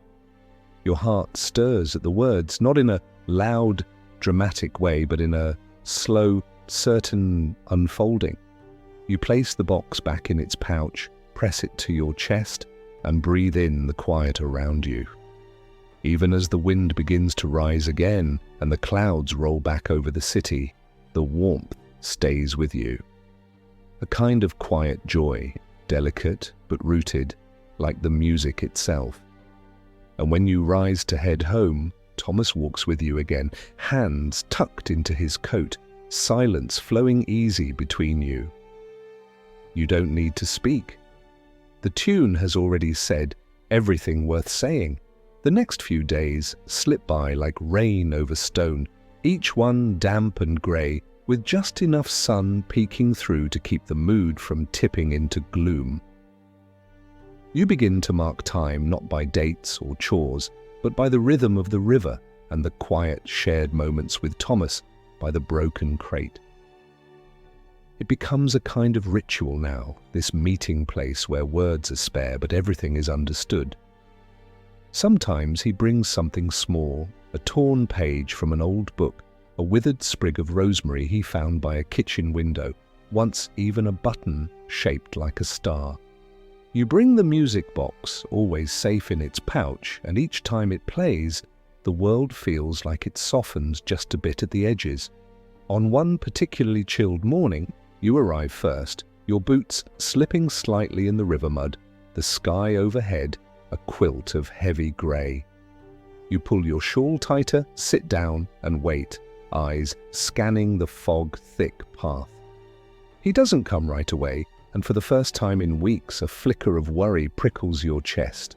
You run your thumb over the embroidered handkerchief in your pocket, tracing the threads like they might offer comfort or an answer. But then you hear it, footsteps on gravel, uneven, familiar. And there he is, rounding the bend, his coat damp, his cap pulled low, but his smile unmistakable. He sits beside you without a word, breathing heavily like he's been walking faster than usual. You don't ask why he's late. You don't need to. He reaches into his pocket and pulls out something carefully wrapped in a bit of paper. It's a small, folded piece of cloth, not for warmth or decoration this time, but for telling. He unwraps it slowly and reveals a tiny, carved figure, no bigger than your thumb.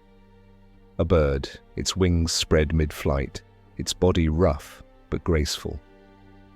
I found it in a pile behind the carpenter's shop, he says. Someone tossed it. Thought maybe it could belong to someone who'd notice it. You turn it over in your hand, feeling the weight of it. The way the tiny wings seem to catch light, even in this grey. You don't say anything at first. You just place it beside the music box and let the two sit together, quiet companions under the morning sky.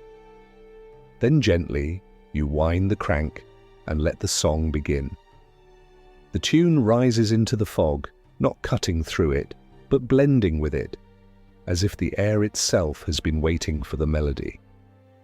You and Thomas sit side by side, the bird between you, the music a kind of warmth that doesn't come from fire or blankets. He closes his eyes, leans back on his elbows, and for a long time, neither of you speaks. You don't need to. The sound is enough. Later, as you both walk through the winding streets toward your homes, he pauses near a bakery window and points to the glass where the reflection of both your faces sits side by side. We look like ghosts in there, he says, chuckling, but good ones. The kind that guard the doors and keep watch at night. You smile and nod, liking the idea more than you expected. At home, your mother notices the figure right away. She turns it over in her palm, eyes narrowing with curiosity. A gift? She asks. You nod, from Thomas. She sets it gently on the shelf beside the music box, arranging them so they sit like old friends. She doesn't say much, but her fingers rest on the bird for a moment longer than necessary. Then she returns to her mending, and you return to the fire, the warmth of your coat still clinging to your arms. That night, as the wind begins to howl through the narrow lanes outside, and the windows rattle faintly in their frames, you lie awake for a while, listening to the familiar tune in your mind. You picture the river, the fog, the little carved bird resting between you and Thomas. You think of how some things, even when forgotten or tossed aside, still find their way into the hands of someone who will see them, who will understand what they once meant. And before sleep finally takes you, soft and slow, you reach for the pouch beside your pillow, run your fingers along the stitches once more, and whisper the melody beneath your breath. It doesn't matter that no one hears. What matters is that you remember, that you still carry the tune, that you still notice the joy when it comes, even if it arrives in small carved wings and notes that fade into fog. The days that follow feel quieter, not because the city has changed, but because something inside you has settled. You move through the routines of life with the same hands, the same worn boots, the same shawl that's fraying slightly at the corners, but now everything seems touched by a gentler kind of light. Even the things that once felt sharp, the creak of the window, the scrape of a spoon in an empty pot, the knock of the upstairs neighbour's boots, don't seem quite as loud. There's a softness tucked between the hours, something you don't try to name because names might pin it down too tightly. All you know is that joy still arrives, not in bursts or banners, but in the quiet in-betweens. You sit with your mother one afternoon while she stitches a tear in a neighbour's coat, her fingers moving with that familiar rhythm, the needle dipping in and out like it's breathing. She asks you about the boy, not directly, but in her own way. That one with the kind eyes. He's still coming around. You nod without looking up, fingers twisting the edge of your shawl. She smiles faintly and says, "It's good to have someone to walk beside, makes the road feel less long." Then she goes back to her stitching and the room settles into silence again, save for the fire's low pop. Later, after the sun has sunk behind the rooftops and your brothers have drifted into sleep, you sit at the table and pull the music box from its pouch. The carved bird now perches beside it, a silent companion on the wood. You don't wind it right away. Instead, you just look at it, the soft sheen of its metal edges, the little scratches that have become familiar, the way the light plays along its shape like it's remembering something. Finally, you turn the crank, slow and steady, and let the melody rise once more. It fills the room in a way that makes your chest ache, not with sadness, but with something deeper, something like belonging. You think of Thomas, of how he always arrives without asking for anything, how he carries quiet like a skill, how he sees things not just with his eyes, but with something else, something older. You remember the way he looked at the bird when you placed it on the crate between you, not proud, not shy, just watching to see if you'd understand what it meant. And you had. You did. The next morning, you leave the flat a little earlier than usual. The streets are still waking up, steam rising from vents, windows creaking open, the city stretching its limbs. You make your way toward the river, but this time you carry something else in your coat pocket. Not the music box, though that's still nestled in its pouch close to your side, but something new. A piece of scrap cloth folded around a few items you've gathered. A broken earring shaped like a leaf, a bit of ribbon faded to near grey, and a coin so old its markings are worn smooth. They're not worth anything to most, but to you, they feel like pieces of something that once mattered. You want to give them to Thomas, not as gifts exactly, but as acknowledgements, as a way of saying, "I see the world like you do, in fragments that still shine." When you reach the riverbank, he's already there, seated as usual, his cap pulled low, hands tucked into his sleeves. He glances up as you approach, eyes lighting just a little, and you sit beside him without speaking. For a while, you both just watch the water move. Then you pass him the cloth bundle, slow and deliberate. He opens it carefully, examining each piece, turning them over in his hands. He doesn't ask why, he doesn't need to. Instead, he lays them out beside the music box and the carved bird, arranging them in a neat line. "Like a story," he murmurs. "A strange one, but good." You wind the music box and the melody begins again, this time rising above the sound of the current, the breeze, the faint rattle of a passing cart behind you. The tune feels fuller now, like it's holding all these bits and pieces inside it.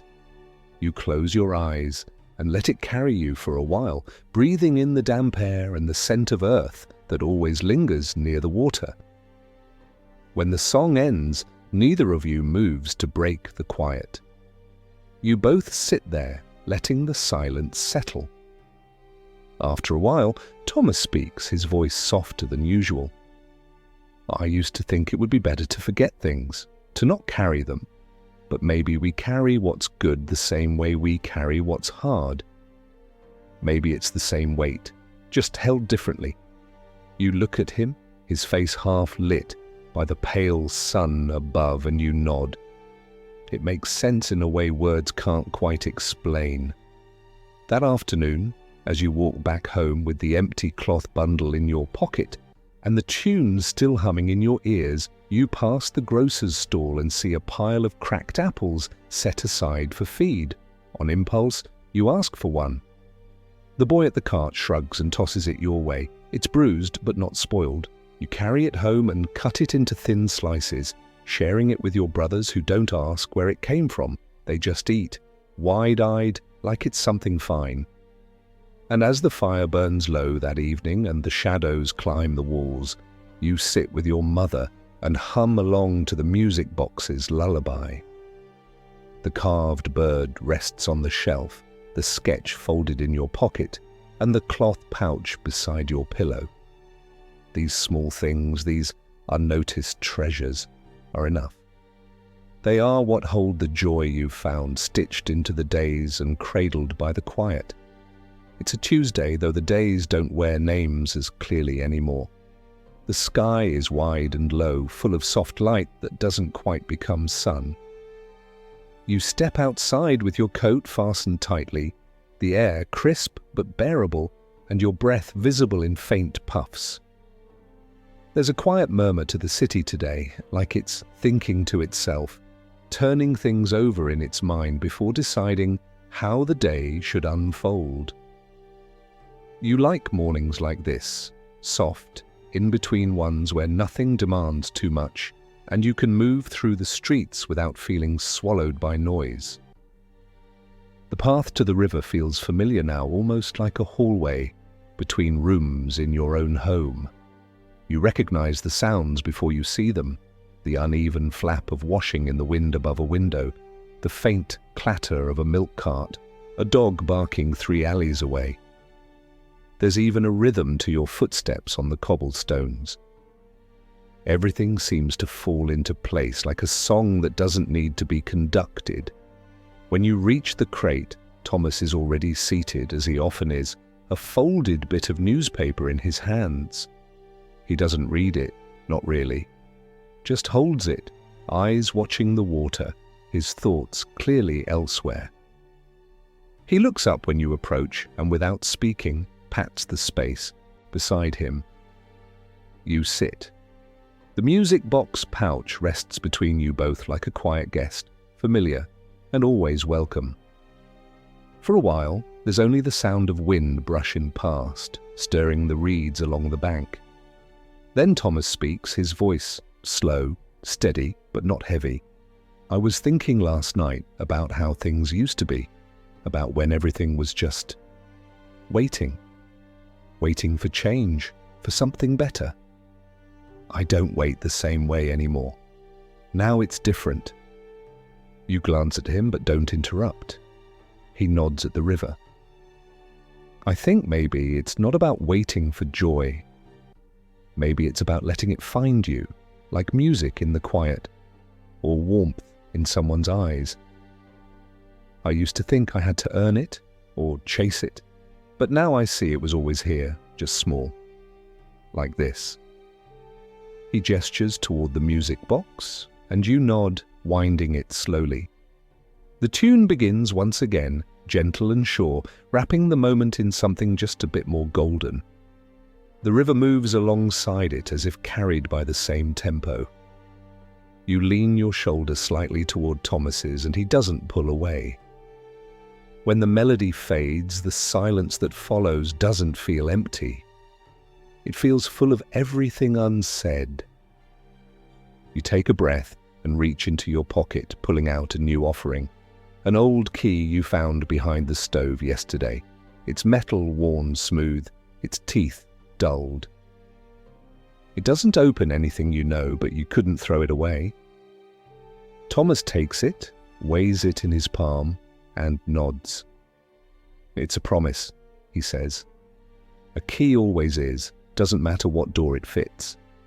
It means something's meant to open." You smile, a little caught off guard by how easily he gives meaning to things. But then again, you've begun to do the same, haven't you? The music box, the bird, the scrap of cloth with blue thread, they're not treasures in any traditional sense, but they hold your story now, piece by piece, without fanfare or fuss. The two of you sit there until the sky deepens just enough to hint at evening, then begin the walk back through the city. You pass a lamplighter on his route, his long stick reaching high to coax each flame to life, and you pause to watch. There's something reverent about it, this daily lighting of the dark. Thomas says nothing, but you can tell he feels it too in the way he slows, in the way his breath stills for a moment. When you reach your tenement, he doesn't say goodbye. He just places the key gently back in your hand and gives you that quiet nod of his, then turns and disappears into the turning shadows of the street. You clutch the key for a moment before slipping it into the same pouch that holds the music box. It feels right there, next to something that sings even when no one's watching. Inside, your mother is sewing again, but she pauses to look up as you enter. She sees the look on your face and smiles without needing to ask. There's broth warming on the stove, thin but rich with flavor, and your brothers are already asleep, their arms tossed this way and that, little legs poking out from beneath the blanket. You sit by the fire and pull out the music box, the bird, the drawing, the ribbon, the leaf earring, and now the key. You arrange them carefully in a line along the edge of the hearth, letting the firelight catch them. They look like nothing to anyone else, but to you they are a map of moments, a trail of breadcrumbs leading back to joy. And when the house goes quiet and the fire dips into embers, you wind the music box one last time and let the lullaby drift upward like a prayer, simple and steadfast, carrying you gently into sleep. The next morning rises slowly, dressed in silver mist, and the scent of soot that drifts in through the windows before your eyes even open. You stretch beneath the threadbare blanket, listening to the small household sounds that signal the beginning of another day. Your mother's footsteps crossing the wooden floor, the kettle softly clinking against the stove's iron lip. Your youngest brother whispering nonsense in his sleep. You remain still a moment longer, holding on to the warmth that clings to your bones, then slip out from under the covers and into the waking world. The fire has been rekindled, just barely, its low glow painting quiet patterns on the wall. You move to the table and help your mother with the breakfast, stirring the porridge with slow, even motions. The oats thicken in the pot, and as steam curls upward, you reach for the cloth pouch beside the stove where the music box rests. You don't play it this time. Instead, you hold it quietly in your lap as your mother spoons the meal into bowls. She notices, of course, she always does, but she says nothing, just passes you a chipped dish and a nod of approval. The boys eat quickly, their small spoons clinking with the urgency that only hunger can command. And you, slower, watch the fire, the orange reflections dancing in the eyes of the carved wooden bird on the shelf. There's a rhythm to it all now, a kind of peace threaded through the days like that same blue thread in your mother's needlework, visible only if you know where to look. Later, you wrap yourself against the chill and step out into the street. The clouds hang low but show no promise of rain, just a steady grey light that turns every stone and chimney into silhouettes. You walk with the music box in your coat, the key tucked safely beside it, and the quiet weight of expectation humming softly beneath your ribs. You don't always know what each day will hold, but there is comfort in the simple fact that you'll meet him there again, by the river, as you have so many times now. But when you arrive, The crate is empty. You pause, not with panic, but with a stillness that prickles your skin.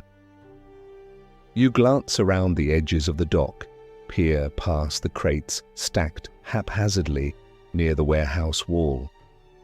There's no sign of him, just the water, moving steadily along, unaware of your searching. You sit eventually, tucking your knees beneath you, fingers tightening around the fabric of your coat. Time passes slowly, each second stretching a little longer than it should. You wait until the fog lifts a little, until the shouts of vendors begin to echo louder through the alleyways nearby, and still he does not come. When you finally stand, your knees creak and the crate leaves a mark on the back of your legs. You walk home slowly, the music box heavier in its pouch today, the key cool against your side. There's no explanation for his absence, just space where he should have been.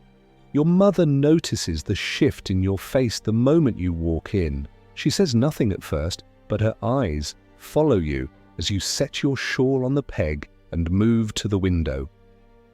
She's mending again, this time a boy's coat that isn't one of your brother's. Perhaps it's Thomas's. Perhaps she knew before you did that something might shift.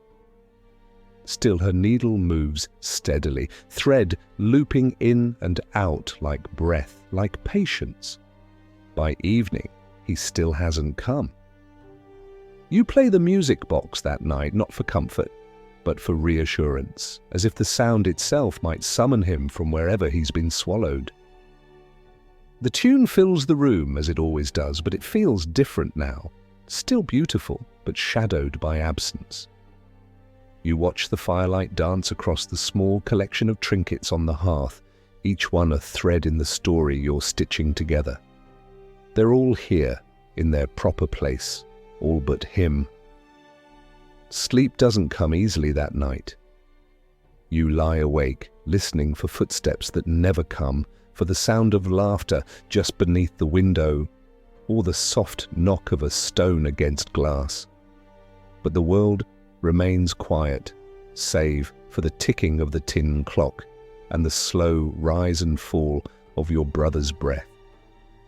When morning comes, you go back to the river, and again the crate is empty. Still you sit, you wait, because joy, as you've come to understand it, is not about certainty, it's about belief.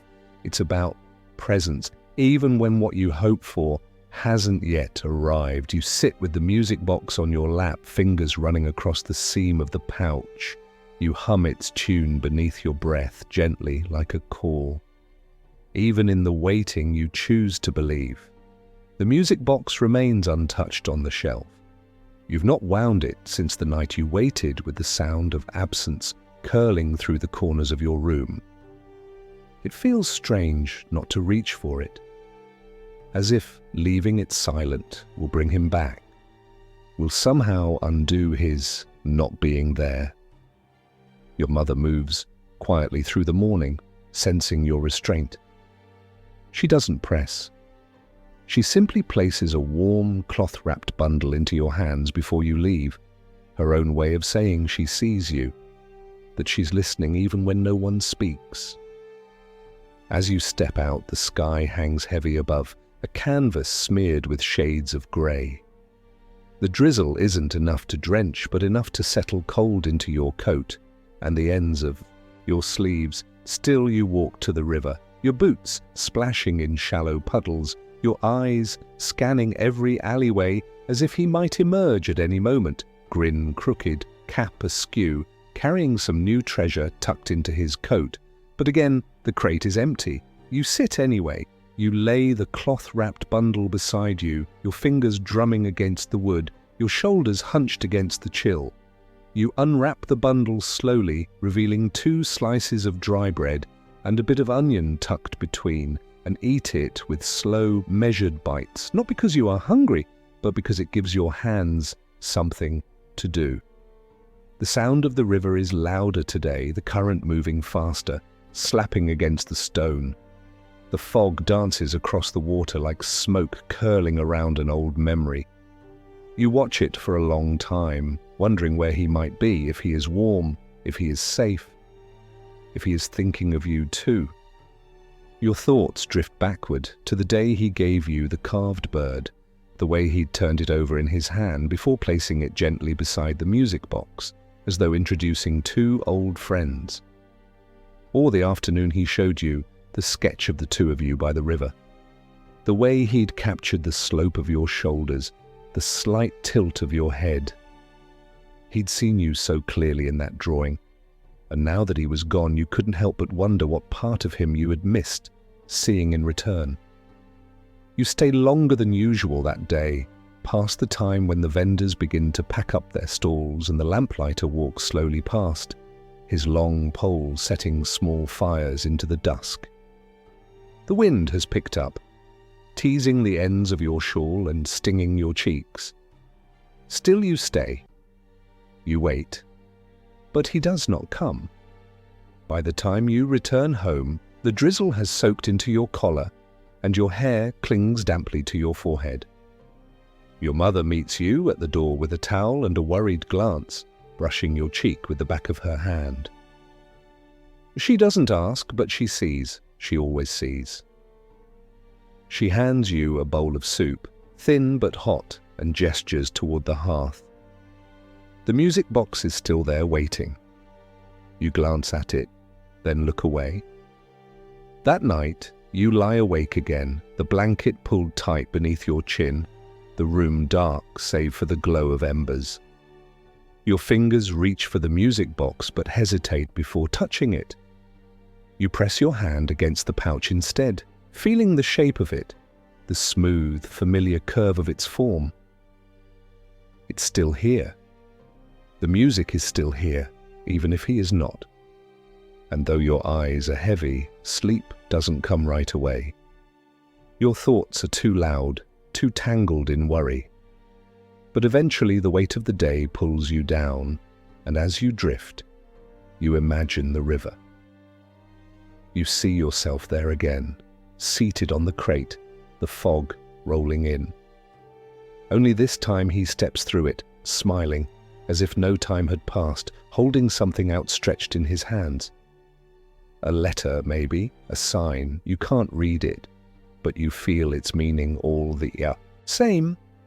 And as the dream fades, you carry with you the hope that sometimes even silence is part of the song. The fourth morning arrives with a kind of reluctant light, barely managing to slip between the clouds that have hung heavy for days. You sit up slowly, eyes scanning the dim corners of the room, as if the answer to his absence might be hiding there. The fire has not yet been stirred. The kettle is silent. Even the familiar shuffle of your brother's feet seems more subdued. You cross to the shelf, reach for the pouch, and hold it in your lap while you sit at the edge of the chair, the silence pressing in like a second coat. Your mother moves around you gently, setting things right in the room, her eyes careful not to linger on your face too long, but her presence steady and grounding. When you step outside, the streets feel different, not just because of the cold, but because you've grown tired of pretending you're only out to stretch your legs. You're not. You are hoping that this is the day the crate won't be empty, that this is the morning when his boots appear around the corner and his quiet smile pulls the fog apart like a curtain being drawn back. But once again, when you reach the riverbank, you find only the crate and the sound of water slapping lazily against the stone. You sit, like always, and open the pouch without thinking. The music box rests there, familiar and comforting, but you don't wind it yet. Instead, you take the carved bird from your pocket, its small wooden body worn smooth from being held so often. You set it beside you on the crate and trace its wings with your finger, wishing it could carry your thoughts like letters across the city. You stay for a long time, watching the water move, your fingers slowly warming as you hold them near the bird, the music box still unopened beside you. And then, Just as you begin to gather your shawl around your shoulders and rise to leave, something shifts in the fog ahead. Not a sound, not yet, but a shape. A figure, tall and thin, walking slow. Your heart skips before your mind catches up. The shape grows clearer, and then you see it's him. Wet hair under his cap, a bruise on his cheek, but smiling. He's here, he's back. He approaches slowly, his boots scuffing softly against the stone, and you don't rush to meet him. You stay seated, watching every step as though your eyes need to drink in the proof of him. When he finally reaches the crate, he doesn't speak right away. He just lowers himself beside you, wincing slightly as he bends, and you catch the way he holds his ribs, careful, like something there isn't quite right. You want to ask what happened. You want to reach out and touch the bruise blooming across his cheek, but you wait, because sometimes it takes a little time for the heart to settle after coming so close to breaking. He glances at the music box, then at the bird, and offers a smile that carries exhaustion and apology in equal measure. "Sorry," he says, barely above a whisper. "Had to leave town for a bit. Family matter. Didn't expect it to take so long. Didn't have a way to send word." You nod, your throat too tight for words. He watches you for a moment longer, then reaches into his coat and pulls something from the inner pocket. It's a folded piece of cloth, damp at the edges, carefully bound with a length of twine. Inside, when you unwrap it, is a tiny scrap of paper with a drawing sketched in charcoal. A figure by a riverbank, head bowed, a music box on their lap, and a small bird beside them. "I drew it on the train," he says softly. "Couldn't stop thinking of you. You press the drawing to your chest, then reach for the music box.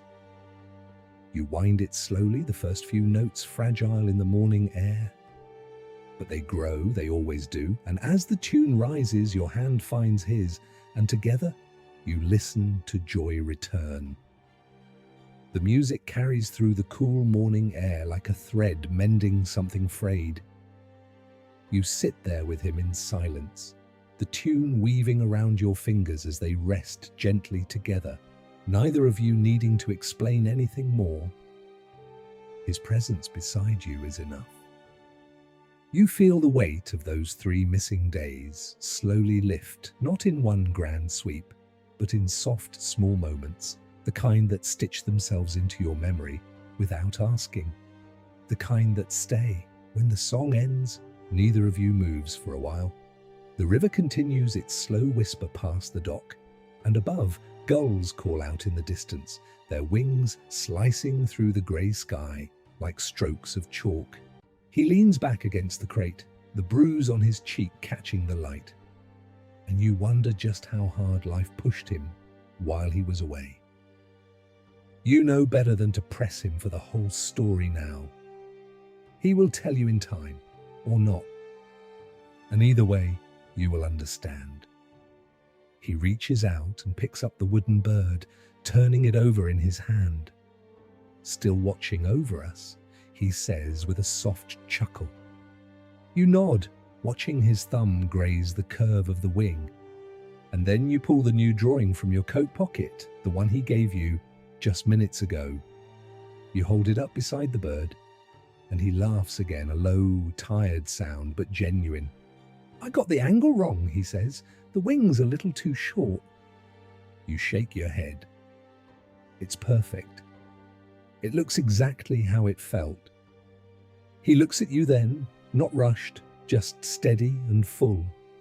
And in his eyes you see the warmth that had gone missing, quietly finding its way back to you. The wind picks up gently, tugging at the edges of your shawl and curling around the crate, like it too has been waiting for his return. You tuck the drawing back into your coat with care, as if it's made of glass instead of paper, and then glance toward the river where the morning light has begun to stretch across the water in broken ribbons. He doesn't speak again right away, and you don't need him to. The quiet between you is rich now, not empty. It feels like a thread being rewound after nearly unraveling. Slowly, carefully, with love. He shifts beside you, his breath catching just slightly, and you remember the way he held his side. You turn to him, your brow furrowing without you meaning to, and he offers a crooked smile. Not broken, just bruised, he says. You raise an eyebrow, a fall or a fight. His mouth twitches. Let's call it a misunderstanding in a train yard. He doesn't elaborate, and you don't push. Instead, you reach out and gently touch his sleeve, letting your fingers rest there. Not to comfort, not to fix, but to say, I'm here. After a while, he leans forward and picks up the music box, cradling it in both hands like something precious. I used to think this thing was delicate, he says, eyes not leaving it. But I think maybe it's just steady. Like it knows how to keep going, even when everything else stops. You nod. It's why you bring it here, why you keep it close, because it reminds you that not everything has to fall apart, that some things can keep singing even when the world is quiet. He winds it again, and as the music begins once more, you both sit a little straighter, breathe a little easier, and let the song carry you forward into the rest of the day. The tune winds down again, softer this time, and you let the last notes fade without reaching to start them over. There's a kind of completeness in the silence that follows, the hush that lingers after music has finished saying everything it needed to. You watch the river together, the two of you sharing the view, the same way you've shared stories, sketches, bruises, and bits of joy tucked between harder things. Thomas stretches his legs out in front of him, his hands resting on the crate, and for the first time since his return, he seems fully here, not just in body, but in the quiet steadiness of his gaze. He turns to you, his voice low but sure, and says, I thought about this place every day while I was gone. Not just the river or this spot, but you. You let the words settle between you, not rushing to answer, just breathing them in, feeling the warmth of them sink into the cool air. Then you nod and say, I kept coming. I kept hoping. I didn't know if it was foolish or brave, maybe both. He smiles at that, a slow, honest smile that reaches all the way to his eyes. It wasn't foolish. You take the music box and tuck it back into the pouch, feeling its familiar weight settle in your lap. Your fingers brush the bird, the key, the ribbon, all resting together like parts of one long sentence that's still being written.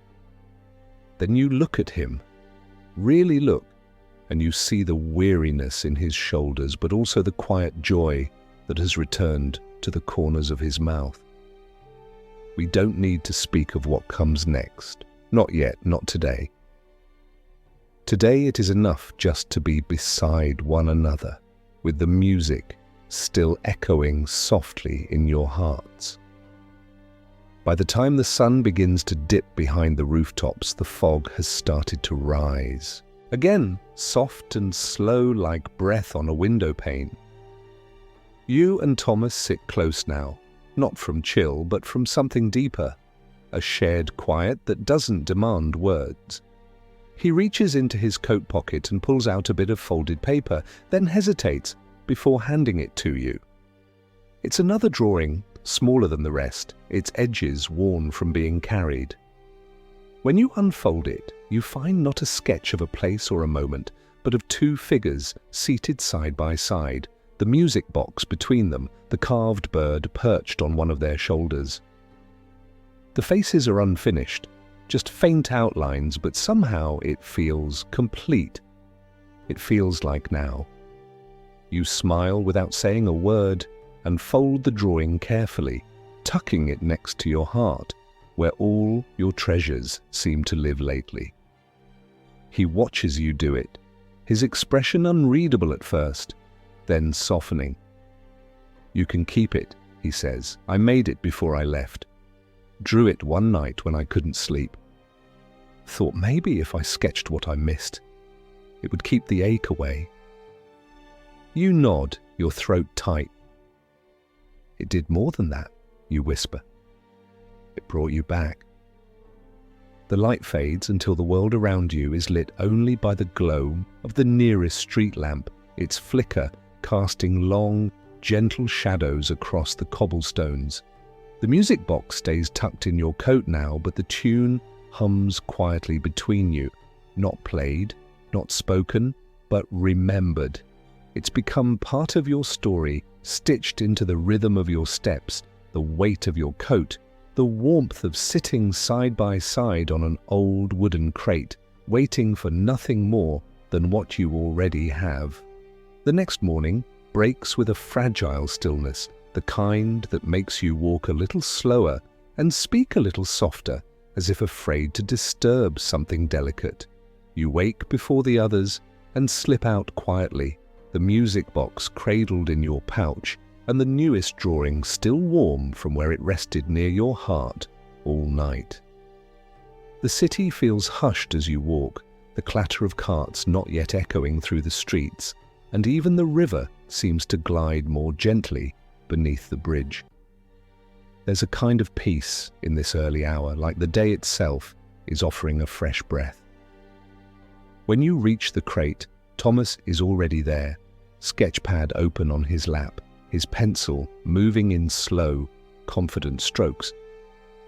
He doesn't look up at first, but when he senses your steps, he lifts his head and smiles like he's been waiting all along.